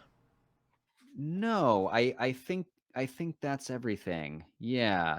I guess I would ask, so I do think that everyone tried this the first time in class. Yeah. And so everyone in class did see this, like, probably 5 seconds as, like, the portal opens and Lennox just stands there going, I Oh, did it. yeah, it was I did in it. Oh, class. fuck, that's my special place. What's the banishing sigil? What's the banishing sigil? You know? So I Yeah. think everyone saw this, and I think the only question I have is, like, did, like, Aster seeing this, like, little slice of nature and seeing, I think Lennox would've tried to play it off, but, like, definitely still been a little bit sort of white-faced and shocked and going, Yeah. I have no idea where that was. I didn't mean what did anyone recognize that? I definitely didn't mean to open that portal. Absolutely not. but I don't think they Ooh. really could play it off well. And so I think I'm wondering if Aster had a reaction or an opinion about that. Yeah, I think Aster does. I think having been Mm, lied to by Lennox and seen ample like at times when Lennox lies, has mhm. maybe picked up on some of the cues. Like, can't always tell when they're lying, but like in Yeah. this case, I think because they're pretty rattled, can tell. Yeah. And I think because the portal opened up into kind of a natural environment, I have this idea that Aster maybe noticed some kind of plant or tree Mhm. that is not like, oh, it only grows in like this one town or something, but something Sure. where she can kind of tell geographically, like, oh, this is Mhm. like this state or this region or whatever, that kind Yeah. of thing. Um, and is the place that Lennox is from actually, is it noticeably different than the place Lennox has been saying that they're from? Like, is this something where if you saw a slice of that area, you would go, that's not the same? Definitely. Definitely. Yeah. I think Lennox tries to play has told people variously that they're from, like deep in the Southwest and grew up like right next to the reservation, trying to like see Hmm. who's acceptable to the sort of I have connection to deep lineages of spirituality back in the real world sort of thing. Yeah. Said like that, probably said, "Oh, I'm the child of a tech billionaire." Yeah, you know which one, but I definitely can't tell you who because for safety. Hmm. But yeah, I grew up in San Francisco, Hmm. or no, I grew up in Brooklyn. I'm tough, and I think although, yeah, I feel like they grew up in like small town Michigan, like small town Hmm. Midwest somewhere, in a way Yeah. that Astor looked through and was like, "That is not a city. That is not those plants are not native to the West or the East Coast." And Hmm. in fact, there's like a water moccasin right there, like it's like something Yeah. identifiable. Yeah. Reasonable, very Yeah, reasonable. it's Yeah. definitely nowhere near where he says he's from.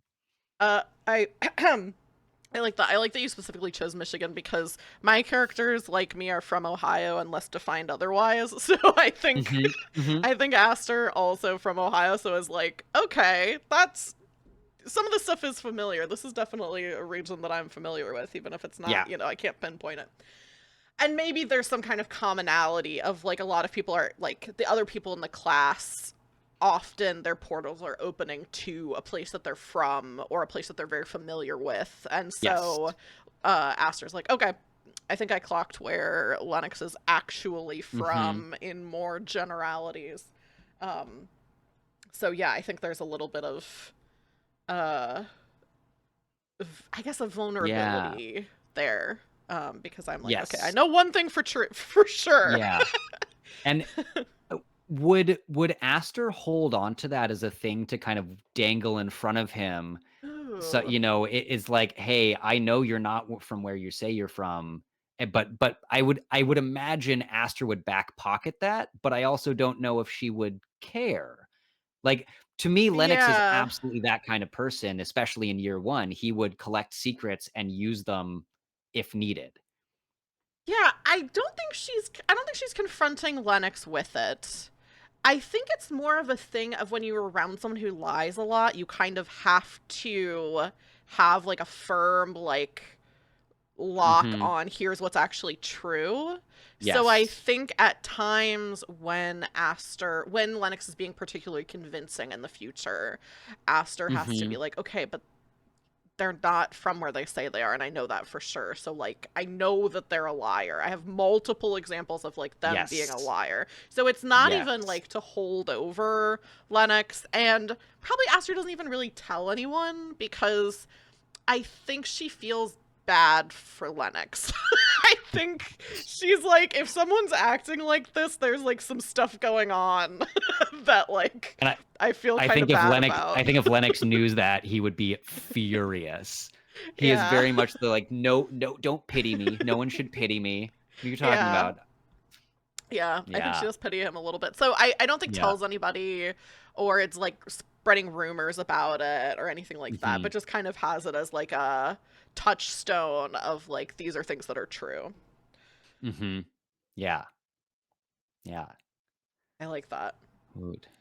So Okay. that's our two cards each. We had a Yeah. break between our first and second year. How did Hmm. you spend your downtime? Did you miss having access to magic, or did you remain at Brackroot Academy? Hmm. I think Linux has nothing for them back in mundane world. I think they would definitely try to take additional summer classes or just figure out the way that they can remain on campus with access to the library and stay there. They don't want to go back. Home for them has become the school almost immediately. Yeah. Um, so I think they would just, any suggestion of like, oh, are you going to leave for the summer? Like, absolutely not. Are you kidding? Why would I leave this place? Of course not. Yeah. Even That's if I'm even if he sort of tries to play it off like, oh, well, my billionaire father is cruising the world on a yacht, so mhm. it's really not for me. I get seasick. Yeah. I'm trying to decide. Aster doesn't have anything to go home to because she disappeared. Borderline Yeah. faked her own death. um, but I think she's finding that harder emotionally than she thought that she would. I think she thought like, yeah, I'm gonna do what all of my family members before me have done. Not all of them, but like, a significant number of them have done. And I'm gonna cut off ties. I'm gonna disappear. No one's ever gonna hear from me again. So I think Hmm. she plans to stay at the academy, and then at the very last minute Mm. is Hmm. like, no, I'm gonna travel for the summer. I'm gonna do other things. And maybe make some plans with like other friends that she's made where it's like, oh, this, in August we're gonna blah blah blah or whatever. But or not, I guess it's between the first and second year, not this. I'm thinking Yeah. summer break. So in, November or during December, we're gonna Yeah. blah blah blah do this stuff. Um, but I think does go home, not to visit, like doesn't like talk to anyone or like show back up again, but I think can't stop herself from kind of like almost like spying on like her Hmm. family and like her job and her friends. Got Um to put those new illusion and sneaky skills yeah. to use, right? Yeah, yeah, yeah. And I think probably maybe is like there's got to be some kind of like private detective or something that's like when she went missing that's like on the lookout for her. And she has to be seen by somebody. Like I think it's like too if she's like going back home, it's like there's a Yeah. grainy photograph of her somewhere that Yeah. like her Yeah. parents have where it's like she was spotted. um so maybe that'll come There's up a again, new, but very weird picture on a milk carton in town. yeah, yeah. of a 21-year-old. Yeah. Yeah. That's great. Um, cool. That's the first year. I think that's everything for the first Ooh, year. that is. That Um, is. so Okay. I think because of time, we'll go ahead and take our Mhm. break now before we go into year two and do like Sounds good. 8-ish minutes, 8 to 10 minutes. We'll go on break. So for Perfect. people in chat, including Chase the Ghost, thanks for stopping in. I didn't get a chance to shout you out Yeah. before. Thanks for coming by. Yeah, if you're still here. And Sakaya, also, thanks so much for stopping by. So we're gonna go on break for Hello. just like a couple minutes. I need to pull up my break screen so I have something to transition to. While we're on break, you should Yeah. definitely check out my guest. What is the command? Players, the other places they can be found. And then also I have some more information about Colin that'll be on the break screen, and also a little promo for one of my streams that I have coming up at the end of the month. So check all that stuff out. We Ooh, will see very you exciting. in like I said, like 10-ish minutes. So Perfect. bye. Bring friends. Yeah, come back with the friends. See ya. Yeah. Felicitations, adventurers. We are here with the second half of our one shot of Tangled Blessings, which we're calling Brackish Rivals. And so far, we have made up our characters, have a really good dynamic between them, and gone through our memories of our first year at the academy. And before we get into our second year, two things really quick. One, I sometimes forget to do this when I come back from break, but I should. If you want to affect the story, you can tip $3 either through Twitch Bits or through Ko-fi, and tell us what tarot card you want us to have pulled, either to determine the prompt, which we will now be in cups, so you can tell us what cups you want us to do, or after every time we pull a card for a prompt, we pull a major arcana card to kind of determine the flavor of what happens and decide things. So you can also tell us, hey, the major arcana for this. And then the other thing is at the beginning of the year, we had our reasons for why we want to become the the mage, the chosen one, basically. The reason for our rivalry. And at the start of the year, mine, which this is not a part of the game, this is just something that Colin was like, oh, this is a good idea, which I agree. Thank you. The start of the year, my reason for wanting to achieve this is simply that I'm the main character. I think that has changed a little bit after the first year. I think I still have some main character energy. But I think it's changed to I'm the main character who is pure of heart, and Lennox is Mm. not. Hmm. Accurate. Well, I don't know how pure of heart Aster is, but Fair. she Yeah. Yeah. certainly I sees herself that way. debatably more. Yeah, and Lennox, my motivation at the beginning of the year was to be the best, to get Hmm. this thing. They promised this grand prize, and I said it shall be mine. Hmm. I think at the end of the year, having had the portal experience, having Hmm. met ghosts, having seen Aster lose her magic in this duel, I I think if it's changed, it is slightly less selfish. Yeah. Perhaps it is less I want to acquire the power and the entourage, and it is still selfish, but it is about what magic can do.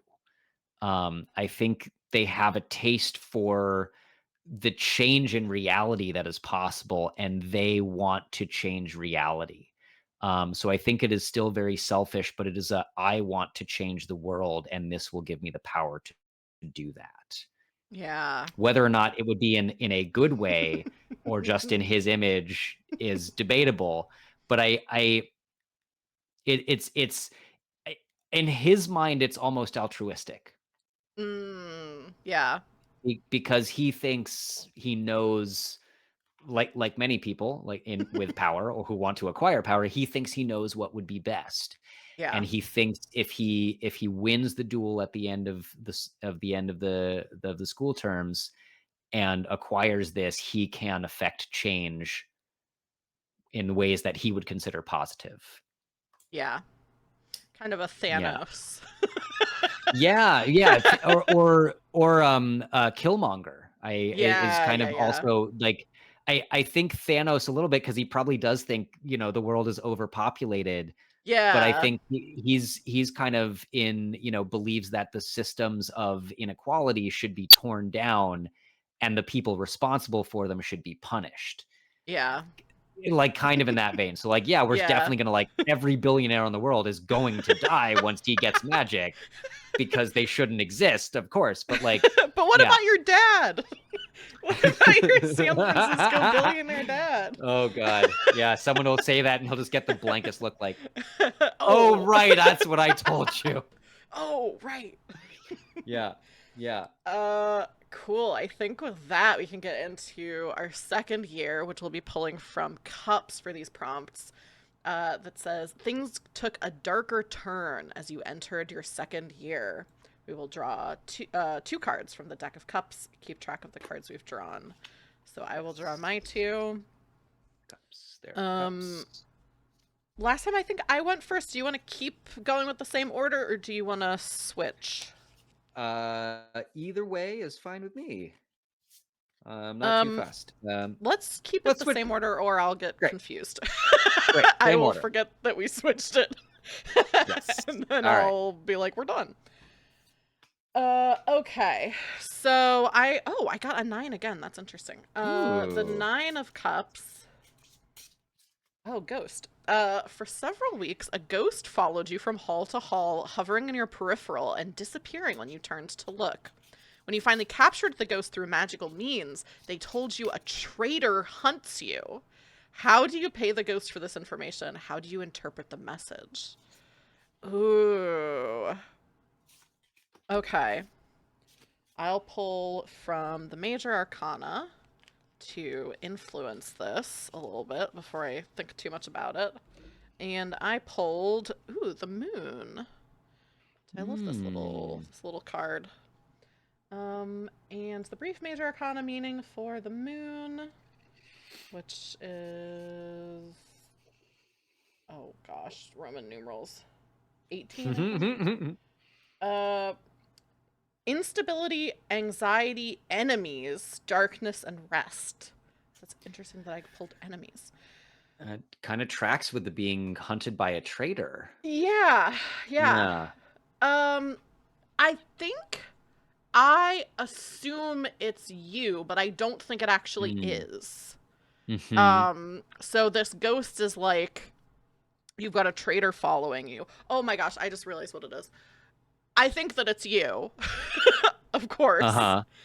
It's the private detective. Ha! Yes. Yes. And so, which is actually worse than if it was you, because I think this private detective is a mundane person who doesn't know about the magical world. So to have someone tracking me, it's like, okay, not only is that bad for me, it's bad for, like, yes, it's magic. bad for the secrecy and the magic. Yeah. And presumably bad for this detective, because I'm sure there's some protocol for, like, when these secrets are discovered, like what happens to the person who discovers them. And that can't be good for them. I can't imagine that it's good for them. Yeah. So, yeah, there's a private detective that is I don't think has gotten to Brackroot yet, but is on my trail, certainly. I was going to say, I had an immediate thought, and then my second thought was, no, this guy should be in play for a little bit longer, because my immediate thought was Lennox finds out and takes care of it. Ooh, well, that could still... It's up to you. I feel like I want to leave space for later. I think you're right. I think the private investigator hasn't discovered the magical world yet, but is in fact hunting and is getting closer. I just like the idea of leaving him in play for at least another school year more than I like the idea that Lennox magically fixed it as soon as the problem existed, you know? Yeah. I like that. I am picturing, I don't know if you've seen the show Search Party, but there is a kind of hapless private detective who features heavily in the first season of that. And so that is, of course, just who I'm picturing. I can't remember the actor's name who plays him, but I'm just like, that's who it is. Yeah. Yeah. Or it's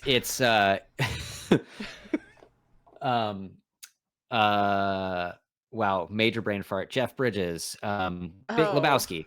It's Lebowski just ambling aimlessly his way towards this incredibly dangerous magical world. Yeah. Love it. Wow.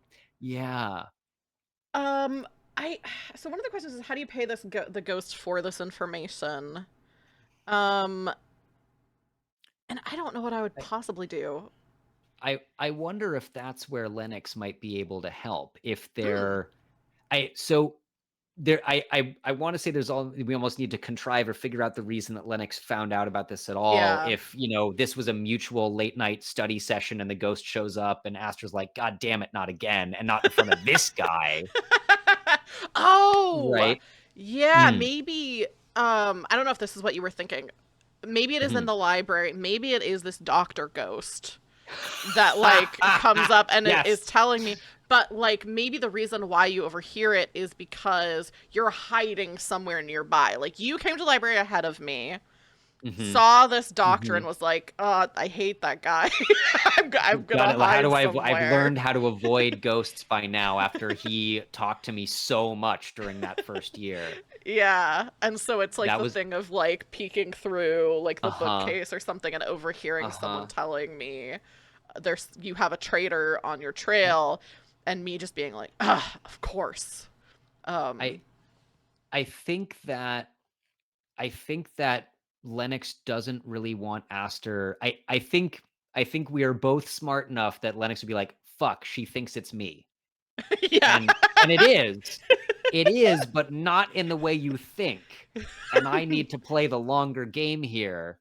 Yeah. And so I think part of my summer study was like more about ghosts and how to say hide from them so the doctor can't find me anymore.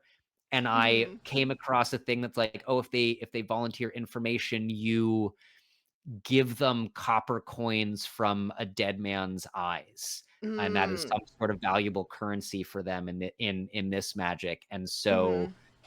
I think hearing this from like behind a stack of books, there's like a minute, solid full 60 seconds of like, what do I want to do about this before I think just kind of casually walking around the corner and flipping these two coins towards the ghost and going, that's from her. And to Ooh. pay for that information for you, and then also kind of offer this like, well, you don't always, there this guy especially, like we're old friends. He's not going to haunt you forever if you don't thank him for what he just told you, but it's it's not great, and they do take it Yeah. as a real kindness when you give. And just so you know, it is two coins from Dead Man's Eyes if you need to acquire that for yourself. Yeah. I think Aster, this really is befuddling for me because at first when you come out, I'm like, fuck, this is the guy who's the traitor. Like, is this an intimidation tactic? Mhm. But then when you are kind of unusually helpful and giving me this information about the ghost thing, I'm like Mhm. trying to get a read on you of is this lying?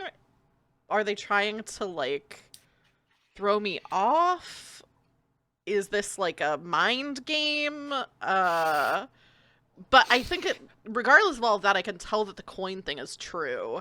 because it's one of those like magic things where like I don't even think the ghost necessarily like has control over like once they give information it's like you got to give them the coins or Yeah. something's going to happen Yeah. even if they don't want to hurt you.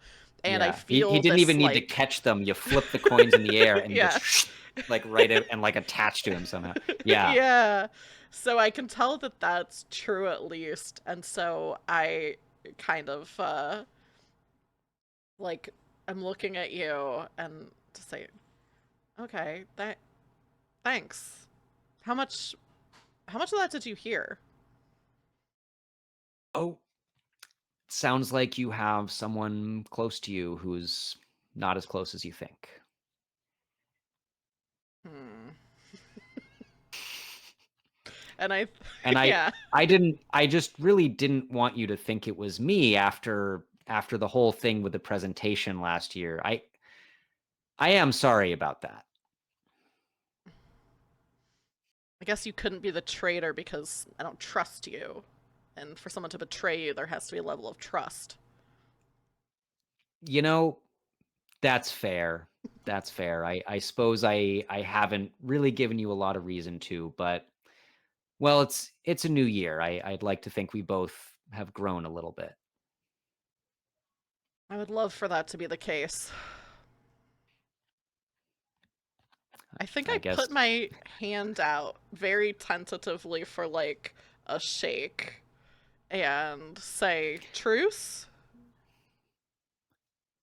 truce. I think Lennox reaches out and shakes your hand, and then For them, I think this is actually very calculated, like, really quickly just, like, turns the hand over.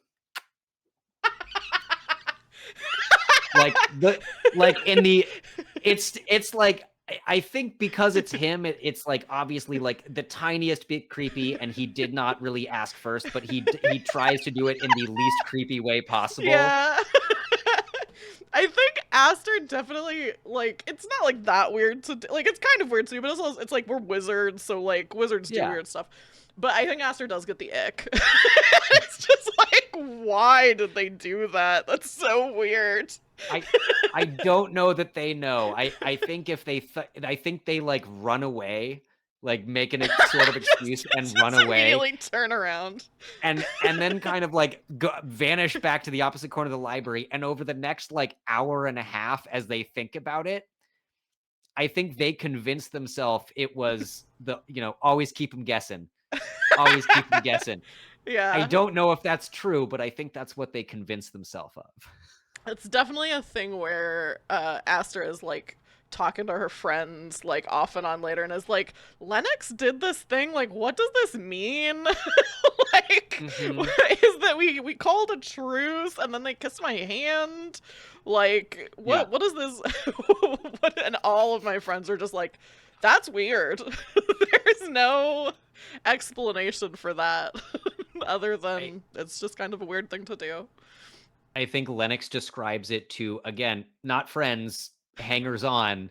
I don't think he's managed full sycophants, but like definitely just like he kind of likes to talk himself up to these people that Mm, are willing to sit around and listen to him do it, and describes it mhm. as sort of getting one over on you by just in the like, I knew this information about this ghost, and I chose to make sure that this person at our school was not harmed by the ghost for not paying. I it was really it was a good deed, you This is know. like the bizarro version of Summer Nights from Greece, where it's like we're each telling our side Uh-huh. of our stories to our friend group. Uh-huh. Definitely. Good. Definitely, definitely. I think that's everything Um, for my yeah. prompt. Yeah. So I'll throw it over to you for your Okay. first prompt for your turn. Okay.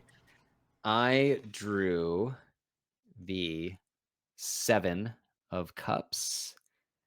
So let's see. 7. Okay. 7 of cups. You tried your first solo ritual your second year.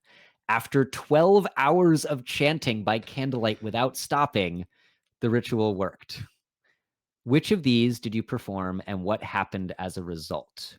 Revealed hidden knowledge, transformed an object, bound an object to a place, summoned a devil, or spoke with the dead. Holy Okay. shit. I mean, yeah, they're really not fucking around in a way that I greatly appreciate. Yeah.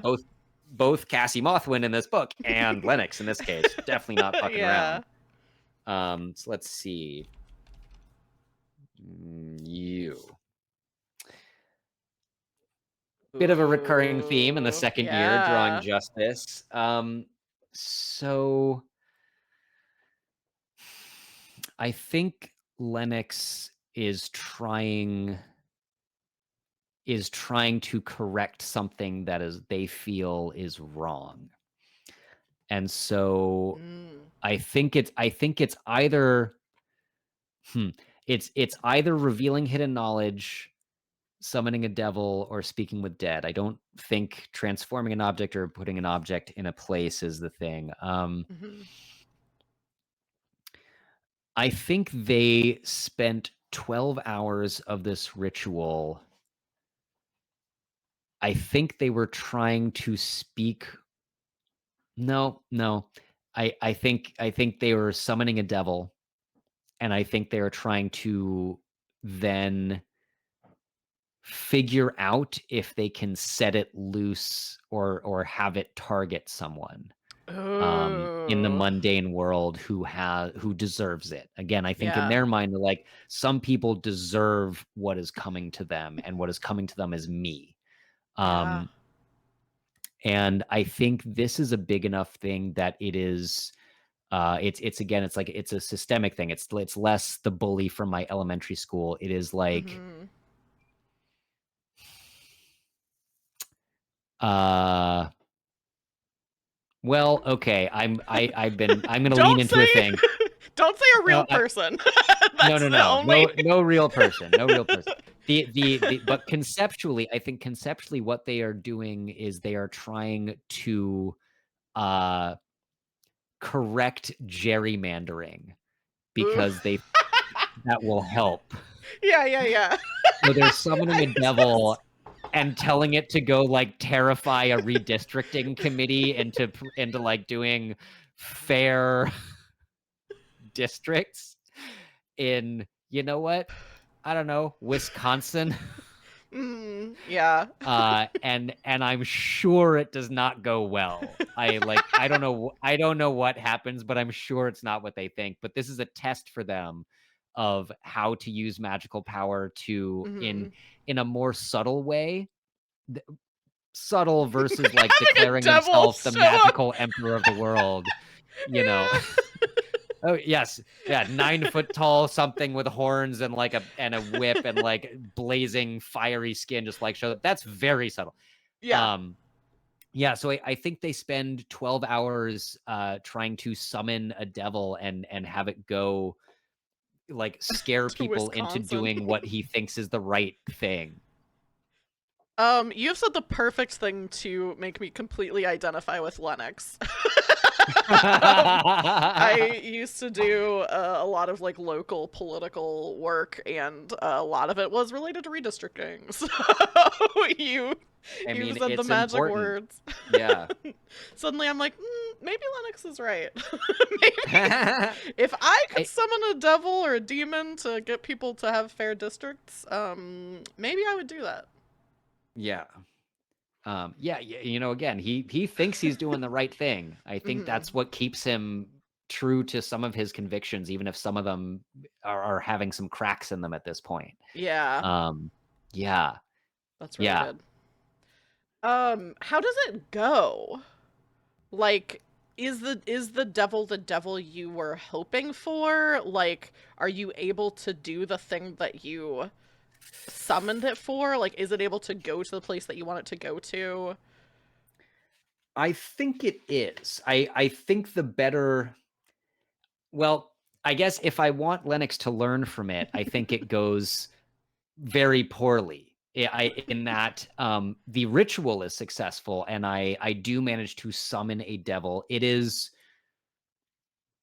I don't I think he tries to summon a devil that's deeply tied to greed because Mm. I think they think like a lot of this is greedy. It's just Mm-hmm. people being very greedy and very focused on their own thing, which is absolutely what he's doing. Mm-hmm. But he just, ignoring the irony there. Mm-hmm. And I think in sending this devil out to, I think his words are scare them into doing the right thing. Like, don't, it's been gerrymandered for so many years. Don't let this happen again. And I think the devil exploits every possible loophole in those instructions. And being a second year student, there are a lot. And I think like the entire committee ends up insane, maimed, or dead. And a new one Yeah. is appointed. Like, I guess like the new one that is appointed maybe or maybe not because of that, like Yeah. inadvertently does the right thing. Yeah. 'Cause but but it definitely, I think he, magically gets the newspaper, whatever it is, and reads about this horrible series of incidents and just is like, Oop. shit, shit, shit, shit, shit, shit, shit, shit, shit. That was not okay. I got to take a couple legal classes this summer and write better contracts for the next devil. Uh, I love that. I don't think he's terribly upset about it, but it definitely was not as subtle or as he intended. Yeah. I'm trying to think of how Aster could have anything involved with this. I think it's probably more of a subtle memory than other things. I don't think Mhm. Aster knows what the incantation was or what the result was, but you were chanting by candlelight for 12 hours without stopping. So I think wherever you were doing this, as Aster was going about her day, Mhm. is like passing and going like, Yep, they're still at it. It Mm-hmm. seems like this is the Yeah. same incantation. Like, it seems like they're doing the same thing and they've been doing it for either 12 hours or just happen to be doing it every Yeah. time I'm passing by. Yeah. And I think they catch enough context that they can tell you're summoning something, but she doesn't know what. Mm-hmm. Yeah. Um so has a little bit of a feeling of like that probably isn't good. That can't possibly be good, whatever's happening. But also like has to have some respect for the level of grit that it takes to like set your mind to something, because I don't think Aster thinks she could do that. I think she would be like, I would try an incantation for like 30 minutes and if it Yeah. didn't work, I would If it is a quit. 12-hour string of drawing sigils and chanting, and it's Aster strikes me also as someone who, like, this is not how she would solve a problem. She wouldn't Right, summon yeah. something to solve a problem for her, whether or not it is her problem. She would Mhm. try to solve it directly. I wonder if conjuration is like just not a thing that she's like has any interest in beyond the basic. Oh, maybe I'll get a familiar someday or something like that. Yeah, I think she maybe does have a familiar, just because I think she would like to Hmm. have like maybe a multiple actually. I think she would like to have like pets that are kind of Yeah, around that can't yeah. die. Um but yeah, I think and I think maybe that's why she can tell it's conjuration, but like apart Hmm. from that, like doesn't know the double thing. It's funny that you said this isn't how Aster solves problems, because what I took you, which you're right about the in what you were saying, but I also think Aster, if she were trying an incantation and it didn't work for 12 hours, I also don't think that's how she would solve that problem of like, I'll just keep doing it for 12 hours. Right, I think she would like right. leave, do something else, like get some help from other people, maybe like talk to someone else. So I think that's like, she has.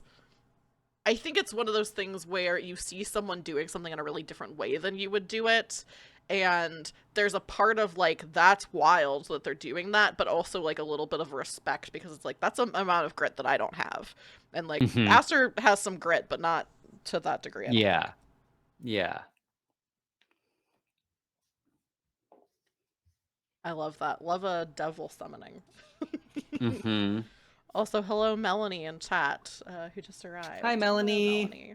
Thanks for coming by. Yeah. Okay. Is there anything else that you want to add to that prompt? I I don't think so. I think that one feels pretty complete for me. Cool. All right. I've got for my last prompt of year 2. I have to angle it so my light doesn't completely black it out. Hmm. The 3 of cups. Ooh. You remember wandering the halls before sunrise in an area of the school you've never visited before. Another ghost. A spirit you cannot see whispered something to you about the academy's history. What does the spirit reveal? Did you believe it? Why does it give you nightmares? And Mm. I'm going to pull one of these other cards again, because Melanie in chat actually is the one who gave me these oracle cards. So Awesome. I feel like it's only appropriate that I pull one. So instead of a major arcana card, I'm going to pull one of these. And this is, ooh, Hawthorn, Heart's Home, which is this big Mm. tree that has, oh, and it also has like, because I'm in the House of Elements. Do all of these cards have the elements? No. That's interesting. It has like all the elements around it too, Uh-huh. which is Cool. very fitting. I feel like with that, maybe it tells me something about my house that I'm in, which I don't think I've really even, I don't think I've brought up at all since that happened. Hawthorne remembers a time when local gods washed over knolls and wells, frolicking and making mischief in their branches. She remembers her limbs hung with strands of beads glittering in the sun and scraps of fabric fluttering in the wind like prayer flags, offerings to the land itself and to the gods who kept alive the vital conduit between spirit and matter. Those days are mostly past, but Hawthorne holds the portals open, knowing these interconnections provide true nourishment to keep the heart whole. Interesting. I feel like that's very fitting Mm-hmm. um for this prompt. Because it is like about being connected with history and things that have happened before. Um What does the spirit reveal? Do you believe it? Why does it give you nightmares? Uh, okay. I think that the spirit kind of appears to me. I don't think I even see it. I think I just hear a voice that sounds like an old woman. Mm. Maybe it's one of my uh, ancestors. Like, maybe it's one of the women who came to the school before me. Oh, I love that. Yeah. Yeah, who is also a member of the House of Elements and says, "Ooh, I think I hear her voice, and she says, "I've been watching you for some time, and I've noticed this, I guess rivalry that you have with this other student. Did you know that what is the house that the House of Spires, right? Is the one that you're from? Yes. Mm-hmm. Yeah. Uh the House of Spires and the House of Elements have long had a relationship where they sharpen each other and hold each other in check. And I think shows me like all of these times through the history of the school where Mm. the House of Elements and the House of Spires have had this relationship of like iron sharpening iron. Um, Mm-hmm. and Yeah. I think it gives me nightmares because I think she shows me a vision of the future where you and I are doing something together, and I don't think Mm-hmm. it's like super clear. It's clear we're doing some kind of magic together or some kind of thing together, but it reminds me of the dream I had where you killed me. And so Mm-hmm. I'm like, is that what I'm here for? Like, I'm this person's like, they're gonna learn something from killing me? Like, this is, I'm like, I'm a lesson for Yeah. Yeah. them? Which I don't think is like the intention of why this was shown to me, but I think just No. I have this connection between these two Mm-hmm. separate things. And so I think Yeah. the nightmares of my death return. I think I Yeah. keep having these Yeah. nightmares Totally. again. Wow. Well, I mean, I'm obviously involved in the nightmares. Yeah.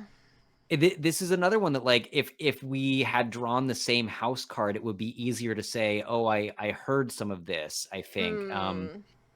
Yeah, I'm wondering how Lennox can get involved in this one. Is it would you mm, I think the answer is no, but would Aster tell Lennox about this? I don't think Aster would tell Lennox about this, but I think Yeah. the nightmares are making Aster sleepwalk. And I Mm, think mhm. Aster like is trying to go to bed earlier because she's like sleeping so poorly, and so she starts walking around in her sleep while Lennox is still up. Like Mhm. frequently Lennox is up late working Oh, on yes. things. Very like, Um, they subsist on maybe 4 hours of sleep, if that. yeah. Yeah. I think Aster is kind of like saying some things in her sleep that are, I don't think she says, maybe she says Lennox's name. Um, Mhm. and it's like, they can't really tell exactly what's happening or in the dream, but they can tell it's a nightmare, and can tell their name is mentioned. Um, Mhm. what would Lennox do, in that situation? Lennox would Lennox would absolutely not wake Aster up, but try to follow and listen as much as he could. Um, yeah, I think there's this late night of Aster sleepily, eyes closed, moving around, possibly narrating elements of her nightmare or bits of what she's absorbed, and Lennox just kind of like slowly following behind with a notebook, like desperately hoping the sound of like paper and pen scratching together don't wake her up. Yeah, you just follow her around for like a little while. I think Yeah. it's I, mostly like she's just like kind of like not shouting, but like when you're asleep and in the dream you're yelling, so in your real life you're just going like, yeah. "Uh." Yeah. I think it's mostly And that. I think at a certain, well, either if it lasts for a little while and it's like clear nothing besides my name is coming up, or if it happens a second time and it's kind of the Ooh. same thing, I Yeah. think at a certain point they would try to wake her up. Yeah, maybe Um, I think that's interesting. I hadn't thought about it happening multiple times, but I think it does. I think it's like she yeah, starts sleepwalking, and this is like a thing where it's yeah, like maybe even like 4 or 5 times. The Lennox is like, "All hmm, right, I hear Aster coming down the yeah, hallway." yeah. There's with ghosts and other things, I think I'm very familiar with like the nocturnal soundscape of the school. And Hmm. you break it enough that I think I noticed that first time. Yeah. And then, maybe another time it's like, all right, well, someone else could be sleepwalking. Third time it's like, wait, no, I think that's Astra's voice again. And I think by the Yeah. fourth time is like, okay, I'm really gonna follow you now and see if anything is happening here. And the fifth time is something's wrong. And I I think I try to wake you up by like gently steering you towards a chair to sort of fall into and like trying to brew a cup of something that has a lot of caffeine and is very fragrant and like I think he does. Lennox has a bit of a heart, like a small Yeah. one. It's not like I'm not gonna just slap you in the face to wake you up. That seems, but like, but manipulate you over, physically move you over to Yeah, a yeah, yeah. chair and like put this cup of warm liquid in your hands and like move it so you can smell it and wake up. And at a certain point, just go, Aster, Aster, you've been sleepwalking for a while. I think as soon as I wake up, I scream directly into your face. Because in the dream I was like yelling, and then it's like Yeah, this person yeah, who's killing me in my definitely. dreams is standing in front of me. So I fully just scream. I almost drop the Yeah, tea, but have enough like wherewithal to be like, oh, this is like a hot liquid. Like I'm awake now, and I just yeah. blink a couple times. Uh, sorry. Where am I? Well, you've been somewhere different almost every night, and you happen to wander down the hall leading towards the alchemy labs where I was going to, make an extra potion or three before class. This is a little side lounge that I found when I was here late a couple months ago, and I thought, I mean, this does have a lot of caffeine. I don't know if you actually want to go back to sleep or not. No, I don't really want to. Is there a reason why you're killing me in my dreams every night that I should know about? I'm sorry, what now? Every night for the past. Well, it started before I even came to the school. I had these dreams that I was dying. And then the last one, it was somebody who looked like you that was killing me. And then the past week, it's just they've come back, and every night you're like killing me in some new and different way. I I don't know that I can explain that, but before I got here, I had some very weird and vivid dreams, and one of them I did end up I think I threw a fireball at someone or something. Yeah, that's how I died the last time. Someone who looked like you threw a fireball, Uh, and I was there, and I fucking died. I mean, look, that's just really messy magic. Like it's showy, it's ostentatious. That's what you're upset about? Well, no, I just wanted to say that, like, I don't know why you think that would be something that I would do. Okay, It was your dream too. You're the one who said well, fireball just now. yes, but look, I don't even really like that kind of magic that much. I'm not that good at it. Well, I'm good at it, but I'm better at other things. Why are we having Are you planning on killing me? That's all I want to know. Is this? No, no, no, no, no, no, no, no. I sniff the Not tea very carefully. I promise it has nothing but little bit of chamomile, but mostly just a black tea. I think there's like a touch of bergamot. That's it. I was gonna say I I smell didn't even do bergamot. milk sugar. I didn't know. I don't know if you like milk or sugar in this kind of tea, and I didn't know if you wanted caffeine. No, I am not you. Not Um, me. Okay. well, okay. Look, there are people in the plain world that I don't think deserve to be there. And I know we're Okay. not supposed to, but they really don't.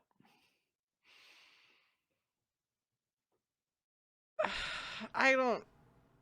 Thanks for waking me up, I guess. I don't really want to hear anymore lest I be I incriminated in something. As if the plain world could ever find anything about us or what we do. That's the whole point of this place. Maybe. I don't know. I don't know. This I is did all really confusing. I does it have look, when I got here, they told me that at the end of 4 years, I have to go through this whole thing in order to be, crowned head boy or whatever that I didn't really pay attention that much. It was something like that. But look, did they tell you that too? Yeah. Yeah, we're the Maybe two prodigies of the school at the end of the year or at the end of 4 years will have to have some kind of one-on-one. so Yeah. maybe that's what this dream is about. The speaking gem is weird. Hundreds of years, and I don't think anyone actually knows that much about it and where its power comes from or why it does anything that it does. I don't have any other explanation. Except again, like I am not. I don't want to kill you. I don't. That's not really anything that has crossed my mind. Okay. I'm sorry for asking. It's just, No, I definitely understand why you would. I don't Um, I don't think you should kill anyone. I would just like that on the record. Noted. I guess. Sure. I'm going back to bed. I have to finish up the potion. I If I take the see you take walking the around tea. again, do you want me to wake you up, or do you just want me to let you keep walking? Or Oh, it's not. I mean, I really do appreciate you waking me up. They're not nice dreams, so okay, I'll try not to be right in your face. I guess if I'll that try not was to scream at you. sounds like a plan. I leave and go back to my room, but I think that is the last time I have the nightmare.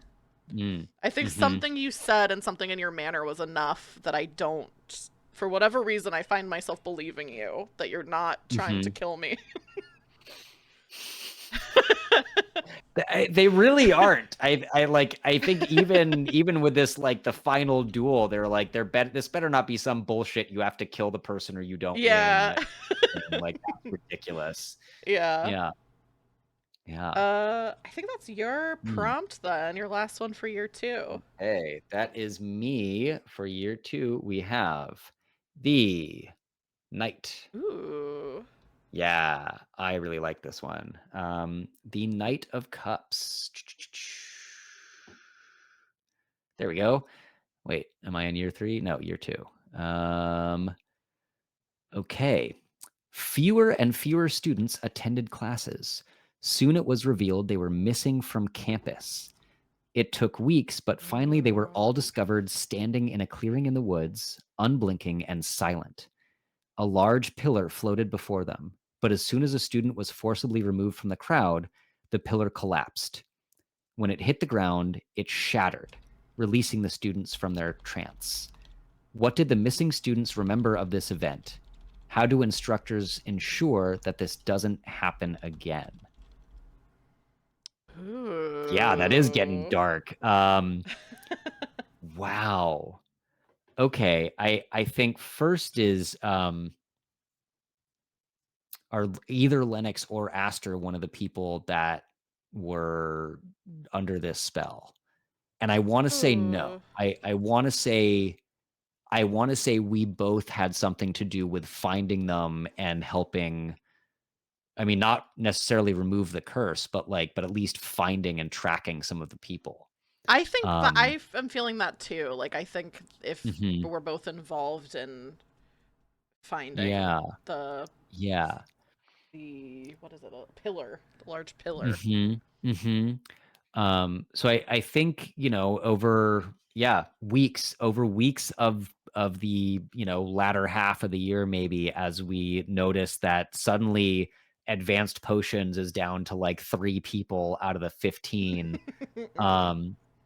And we send, maybe at a certain point, the faculty is finally worried enough that school stops and everyone is sort of sent out into search parties. Um, 'Cause I like to imagine for a moment that also the teachers are like, "We should force these 2 to work together." Yeah. Both because they're good, and, like, we'll be able to keep an eye on them, essentially, and see how they react to this challenge. Mhm. And I'm imagining the different approaches to the 2 of us being sent into the we're told that, "Go look in the woods. This is your quadrant to look in." And, like, I can imagine something where Aster would maybe talk to the plants, if by that point we've learned Ooh, that, yeah. um, and be asking for help, and in the same way, okay, so Aster has the local approach, like, Mhm. these are relatively sentient things that I can ask. And I Mhm. think Lennox tries to brute force it, in the sense of, like, maybe, mastering, like, a tricky sort of transmutation, and, like, turning himself into an eagle and going, while you beat the ground, I'm gonna get the bird's eye view." Yeah. And so, like, flying up and sort of seeing you talking to the plants and making your way towards certain area of the forest, and from above, I see a clearing, but nothing else, and, like, and have to kind of come down and find you, but we find the clearing together-ish. Yeah. Yeah. Yeah, I like that. I Okay. think also maybe just to add like a little detail to Yeah. that is Aster is specifically picking trees to communicate Mhm. with, and so the way that you're able to find where Aster is once you like see the clearing is that she is like sending up like communicating with the trees to like rustle like the tops, like the Mhm. crowns of the trees, and so you can see this like, line of trees below you that like one by one are kind of sending Yeah. up the signal for you to be able to find her. Yeah. So, okay, so what did the missing students remember of this event? I think it's the kind of thing where, like, they all have a similar story that is very incomplete. Like, either waking up from sleep knowing that they had to go somewhere, uh, Mhm. seeing seeing a strange thing in a mirror that almost takes over, and let's see, just a large floating pillar that shatters, that they were feeling sort of pulled to this location, and just knew that they needed to support this pillar for whatever reason, for whatever, Ooh, yeah, like, yeah, whatever yeah. this thing was. It didn't let them know the specifics. They just knew that while they were there, their magical well was being used to keep this thing in the air and to Yeah. balance it. And so as soon as it and I think they don't remember anything beyond the, like, I was studying in the library, and I think I fell asleep on a book, and when I woke up, there was a door in the wall that led me directly to the outside, and I left and found the forest and found this thing. Or I woke up in the middle of the night, and I knew I needed to go outside, and I don't remember anything else until, waking up in the infirmary after the pillar had been shattered. Yeah, Yeah. Yeah. that's cool. Okay. What do instructors how do they ensure that this doesn't happen again? Um, simple answer, I guess, is like is the, magical wards of exactly what nature. I don't know that the students are told. Yeah. Um, right? The maybe the instructors like, man, we have wards on the school. This shouldn't happen. And whatever this thing was, like, just got around them, and so we shouldn't tell anyone exactly how we're protecting the place anymore. Yeah. Mm, I like that. yeah. Yeah.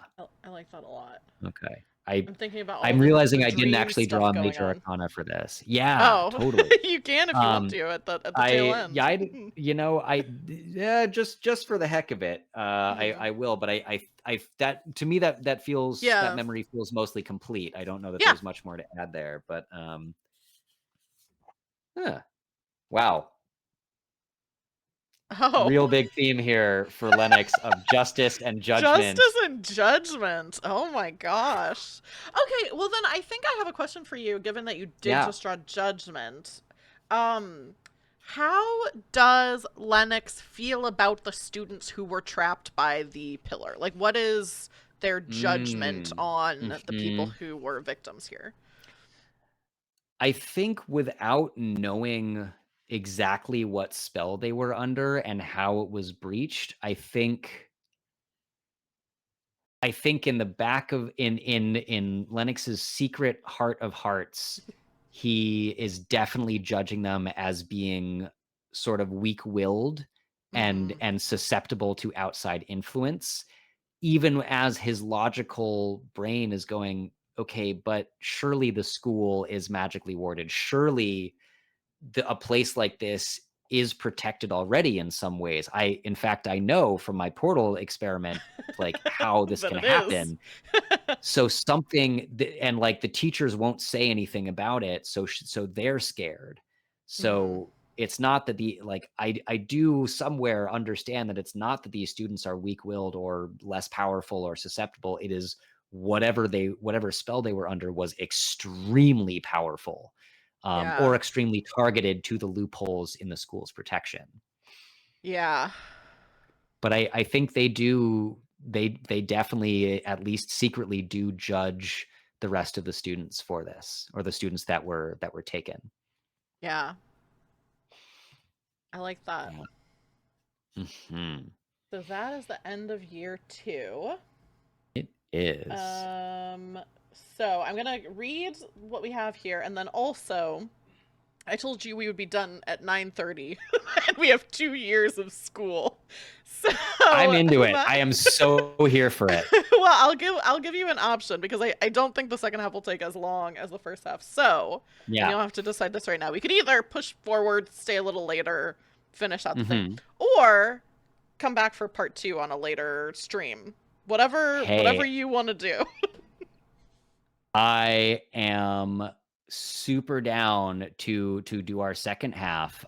Yeah, I've got some times I could do that coming up for sure, and I'd love to give the second half the spaciousness that we've allowed for this first half. So I'm Cool. super down if you are.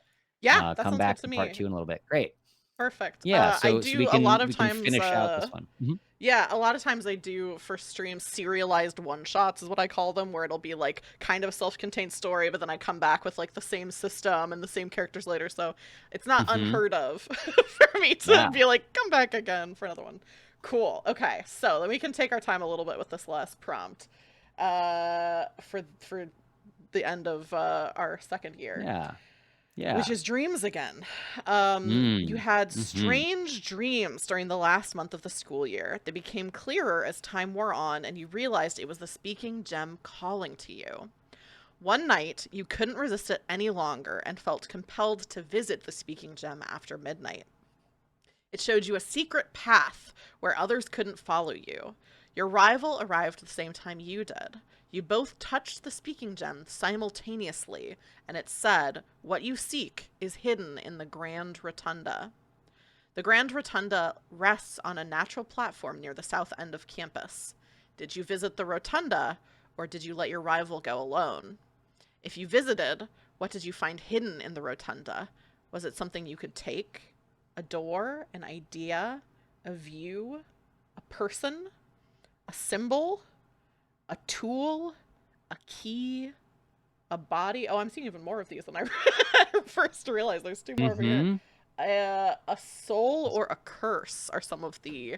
I don't think we have to choose Yeah. between those, but those are some of the No, options but great presented. ideas. Yeah. I love imagining the moment at midnight when we both arrive at the gem and just Yeah. it's you again. You know? Yeah. Yeah. What you seek is hidden Uh in the Grand Rotunda. I feel like it's almost like trance like as we both touch the gem and then after it says that it's like we're back. It's not like we were mhm. unconscious or weren't willing, but it's kind of like Yeah. the Yeah. Aurora in Sleeping Beauty when she's like going up Yeah. to the spinning wheel. Yeah. Um It's yeah. You notice that other person, but nothing actually is sinking in until yeah. after the gem delivers its message. Yeah. Hmm. As soon as we hear what it says, I pull my hand away and look at you and say, "What what is this? What could this mean? Is this what was happening to those students with the pillar that something's corrupted the speaking gem?" I I think I definitely leave my hand there and I'm still looking directly at the gem for a minute and trying to figure out what's going on. I don't think it's anything like that. Those those students were taken beyond the bounds of the academy and deprived of their will. Do you feel like you can't make your own decisions right now? I feel like I can make my own decisions, but maybe that's how it gets you. And you're not well, you're not running to the rotunda. You're not heading there right now and not letting anything stop you. So I feel like it's safe to say this isn't the same thing. And the gem's been here long enough. It You don't think it would try to purposely hurt people here if it has the capability of such thought. I don't know. Nobody knows that much about it. It tells you what house you go into, and then we draw magic from it. I don't. Hmm. Well, I think there's at least one way to find out, and I start walking towards the rotunda. I'm like looking at you, looking at the gem. I really, if there's something cool in the rotunda, I really don't want you to be the only one who finds out about it. But also, if there's something really bad in the rotunda, it wouldn't be the worst Mhm. thing for me if you have to face it alone. Yeah, yeah. So I I'm I like think I looking. definitely, like, I get about 20 feet, like, 10, 15 steps and, like, do look behind me to see if you're coming along or not. Um, Not inviting, but just, like, definitely does, like, stop and, like, look and then keep going. I think I'm gonna pull a card to determine whether Aster Yeah. goes or not. Oh, okay. Well, the card I pulled is death. Okay. So that's an ominous thing to see. Let me look at the. I know death doesn't only mean death, so let me look at the release, decay, lingering, mortality, sleep. Did you also? Oh, did you also pull death, or you looked through your? Really? No, I pulled. That I is so crazy. I was like, oh, maybe you just like looked for Wow. your version of it. No. That is so I thought crazy. about it, but no, I pulled that just randomly from the stack of arcana that I have. Okay, Um, well, I feel like I have to go. Like, if we pulled the exact same card, I can't be like, yeah, I'll stay behind and you go. I feel like, yeah, we yeah. both go. I follow. That is wild. and Yeah. very ominous for whatever is there Yeah. that we've yet to Yeah. determine. Well, is it the same thing? Or do we, because I think what we are seeking is very different. Um Yeah. this is so this is sort of the end of this second year. Mhm. Um and I Oh think yeah. knowing I think knowing everything that has happened and the ways some things have shifted for Lennox, I think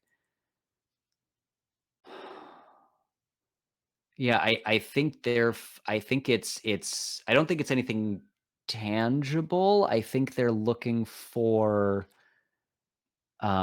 I think they're looking for tools. I think they're looking for things that will help them, like knowing that this devil summoning went horribly wrong, and and knowing that there is someone, someone close to you that was going to betray you, and Mhm.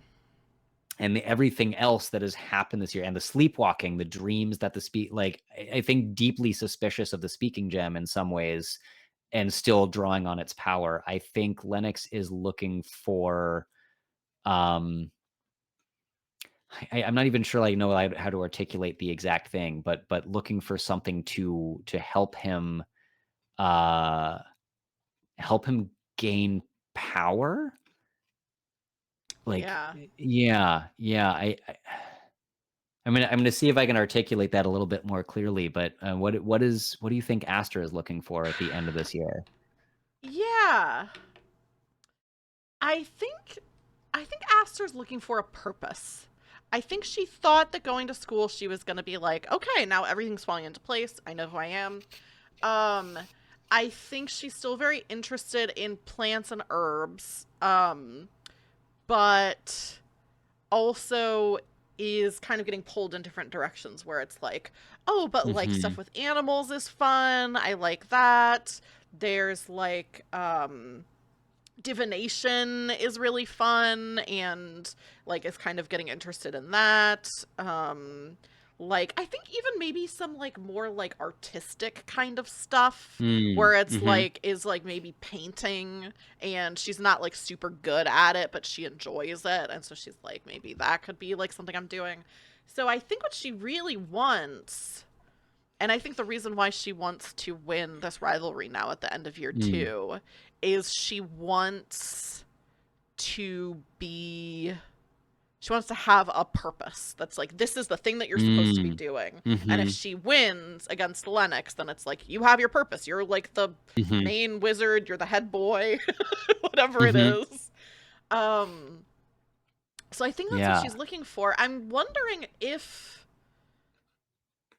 the thing in the rotunda is what we're looking for, or if this is a trial or a trap, or Hmm. like what Hmm. actually is going to be there. If it is sincere, of like you're going to find what you're looking for there, or if it is something kind of more tricky. Or something completely wrong. Like the gem assumes we're looking for the key to the school, sort of like it's like, are you don't want this like incredibly powerful magical object? The Oh, main quest we've been oops, avoiding. right? Yeah, yeah, totally. Um, Yeah. uh-huh. Uh yeah, yeah. I think what it is, and like looking at this card a little more, I think Lennox Hmm. is looking for specifically the power to transform. And it's not physical. I think they've kind of mastered some, changing into animals and things, but it is how do you what is the power that you need to change the world, change people's minds, Yeah. um, in more subtle ways than they are used to. Because I think the easy manipulation magic that they were, very good at and drawn to initially is crude. It's to take a D&D reference, like if you use charm person and some of these things, like it explicitly says this person knows you have been magically manipulating them at the end Yeah. of an hour or whatever.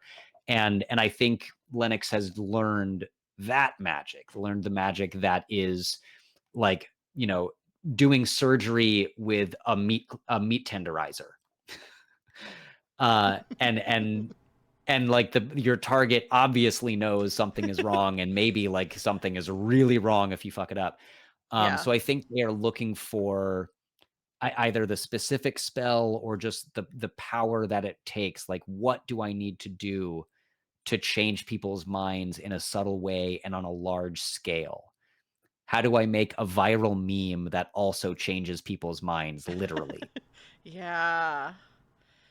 I had a thought because we both Mm. drew death.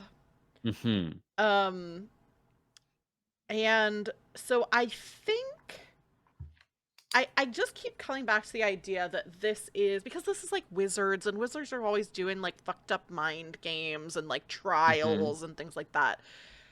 And I keep coming back to this idea that whatever is waiting in the rotunda, this is supposed to be a warning to us or a trial to us Mm. of like, don't just Mhm. wander off and believe magic stuff. Like, Yeah. verify things before you wander off and at midnight to the rotunda that promises the thing that you want most of all without saying what it is. Um, so I almost feel like if we are both going to the rotunda, that there is some kind of like monster or like something there that's Mm. like, this is your Mhm. trial. Like, you have to fight this Yeah. thing to survive. Or Yeah. if you don't survive, it's like, yeah, you shouldn't have come here. Like, you have to Yeah. be strong Yeah. enough to back yourself up if you're going to do foolish things. If you are Um, going to blindly listen to a voice in the dark, you better be able to get yourself out of trouble. I like yeah. this a lot. Mhm. Yeah. Cool. So we don't I have to do like a blow by blow, but what do we think? Do you have any ideas of like what this thing could be or how this is resolved? Like, obviously we don't die because we still have Yeah. 2 more Yeah, yeah, years of yeah. school Yeah. left, but I I like to think it's one of the class of things that sort of takes one of your largest fears and reflects it back at you and ooh, almost yeah, forces yeah, you yeah. to experience it or live through it. And since it is us together, I almost think it gets a little bit like slightly confused, like it's not necessarily designed to handle two people at once. Mhm. Um, but I think it's either very, very intense illusion, so like no one would actually die, or like sort of thing. But hmm, I think for Lennox, it's the idea, and it sort of presents as something that they create getting out of control and more powerful. Like it might almost start Ooh. it could almost start like the rotunda is completely dark as we arrive, and Lennox just tries to summon like a little light ball to have it glow and be able to see and like search for this hidden thing, and it immediately turns into a fire elemental, or like Yeah. it blows out of proportion and it takes on a life of its own and starts attacking either or both of us immediately. Yeah. I like that. Mhm. Yeah. I think if it's Um, getting kind of mixed up about because there's 2 of us here and it's trying to show both of our fears.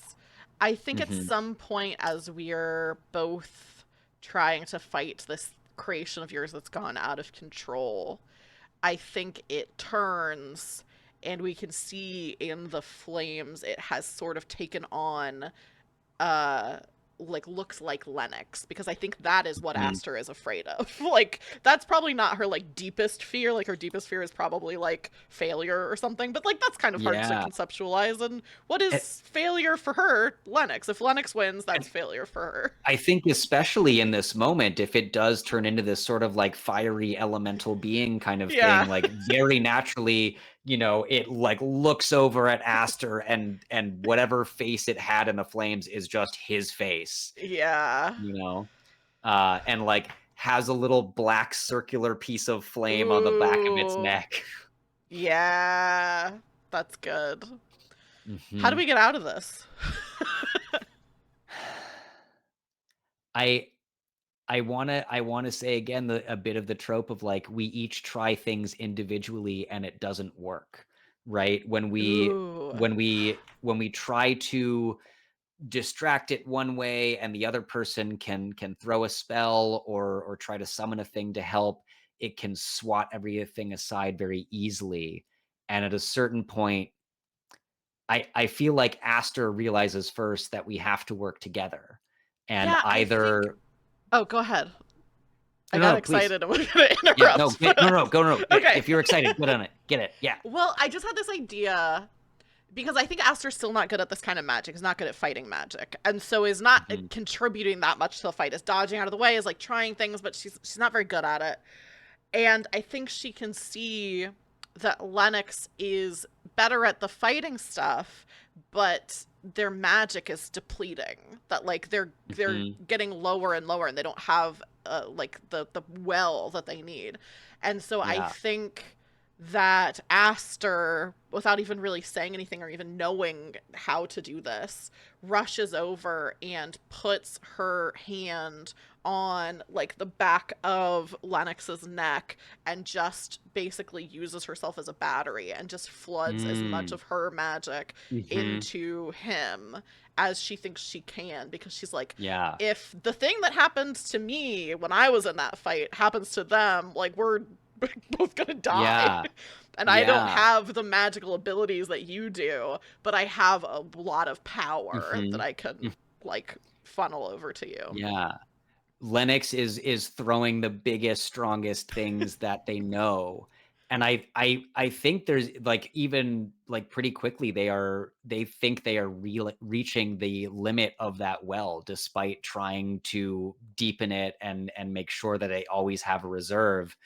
I think in it I think they react more than they think in this moment and just cannot fathom that this thing that they tried to create could go so wrong, and Yeah. just pouring magic into it, but is dangerously close to burning themselves out when Aster shows up or when Aster, Yeah. replenishes, and, yeah, I feel like it's enough for Lennox to, do the final what is needed, and both of us are very nearly tapped at the end of it.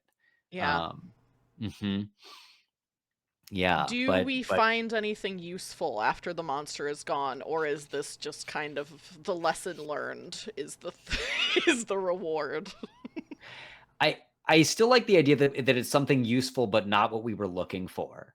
Yeah. It's like it is a new a new spell book, a new little magical item, something that is useful and is Mhm. fairly rare. Like most other people won't just have one of these or be Mhm. given one of these things, but it is definitely not a purpose or the power to manipulate on a mass scale very subtly. Yeah. You know, Yeah. I it's like like, that. it's a very rare wand made from, an ash tree that was struck by lightning 300 years ago that has been grown in a heavily magical environment, and all known wands from this tree have long since been sold or inherited or destroyed. But we get, Yeah. like somehow there's these last 2 special ones.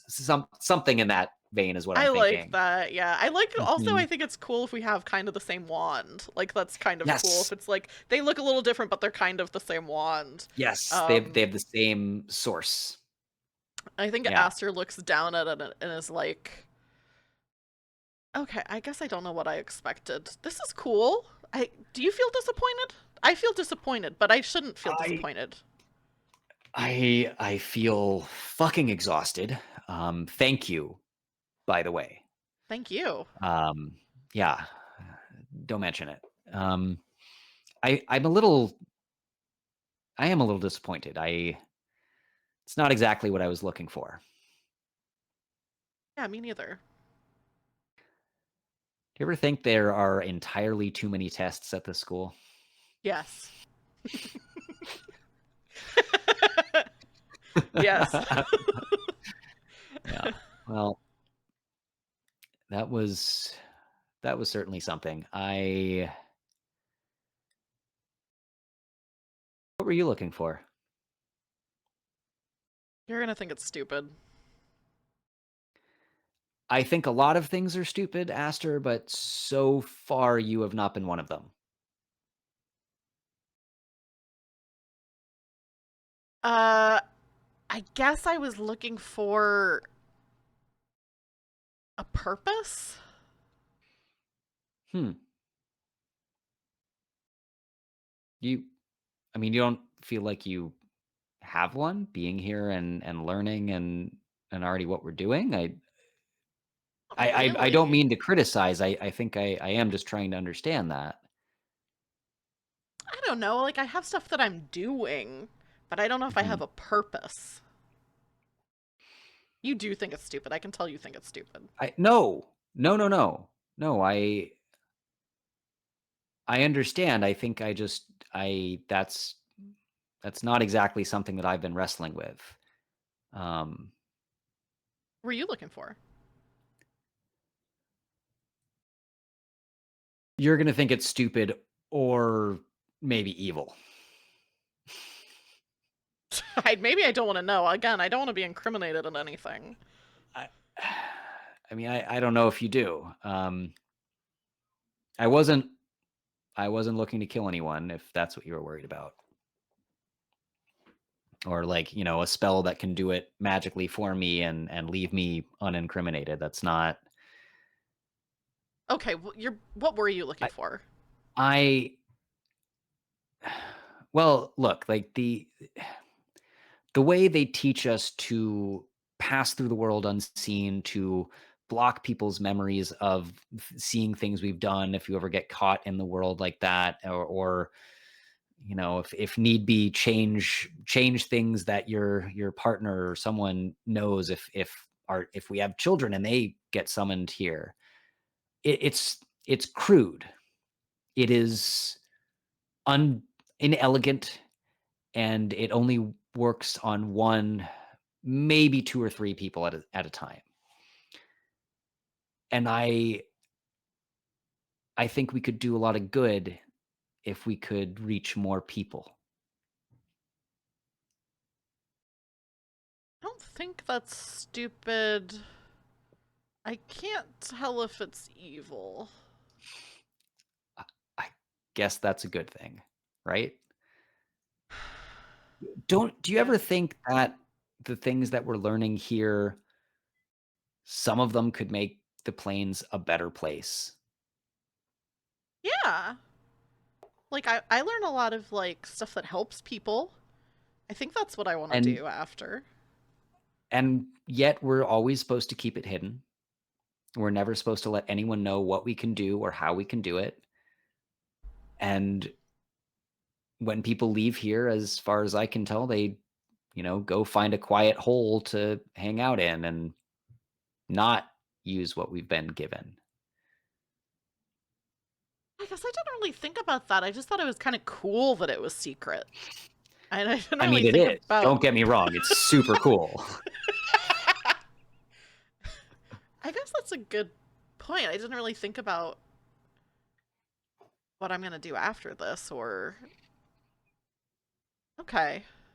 Maybe. Maybe you're not evil. Maybe you're just kind of bad. They say people like a bad boy, right? Something like that. Not me. Yeah, I didn't mean you. I just, the they that people Yeah. anyway. The world. Well, Maybe I am, but I don't see why I we shouldn't be able to help people that don't have what we've been given.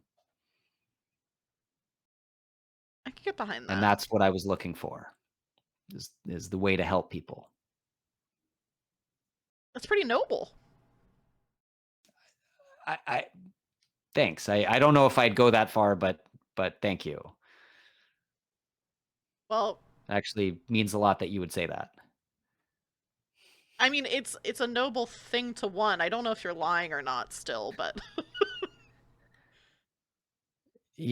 That's I suppose that's also fair. Hey, we said, at the beginning of the year, we said truce and we said I said trying to start anew, and I meant it. I don't think I've really deliberately lied to you and, taking credit for a presentation that we built together or anything. Too Is it soon? Michigan? Is it Michigan that you're from?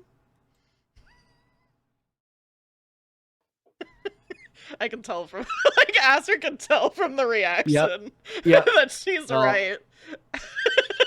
And looks a little smug. it is. Yeah. Yeah, I could tell. It was the portal, wasn't it? The portal, a couple turns of phrase, things like that. It's the way I love pasties. I was gonna say.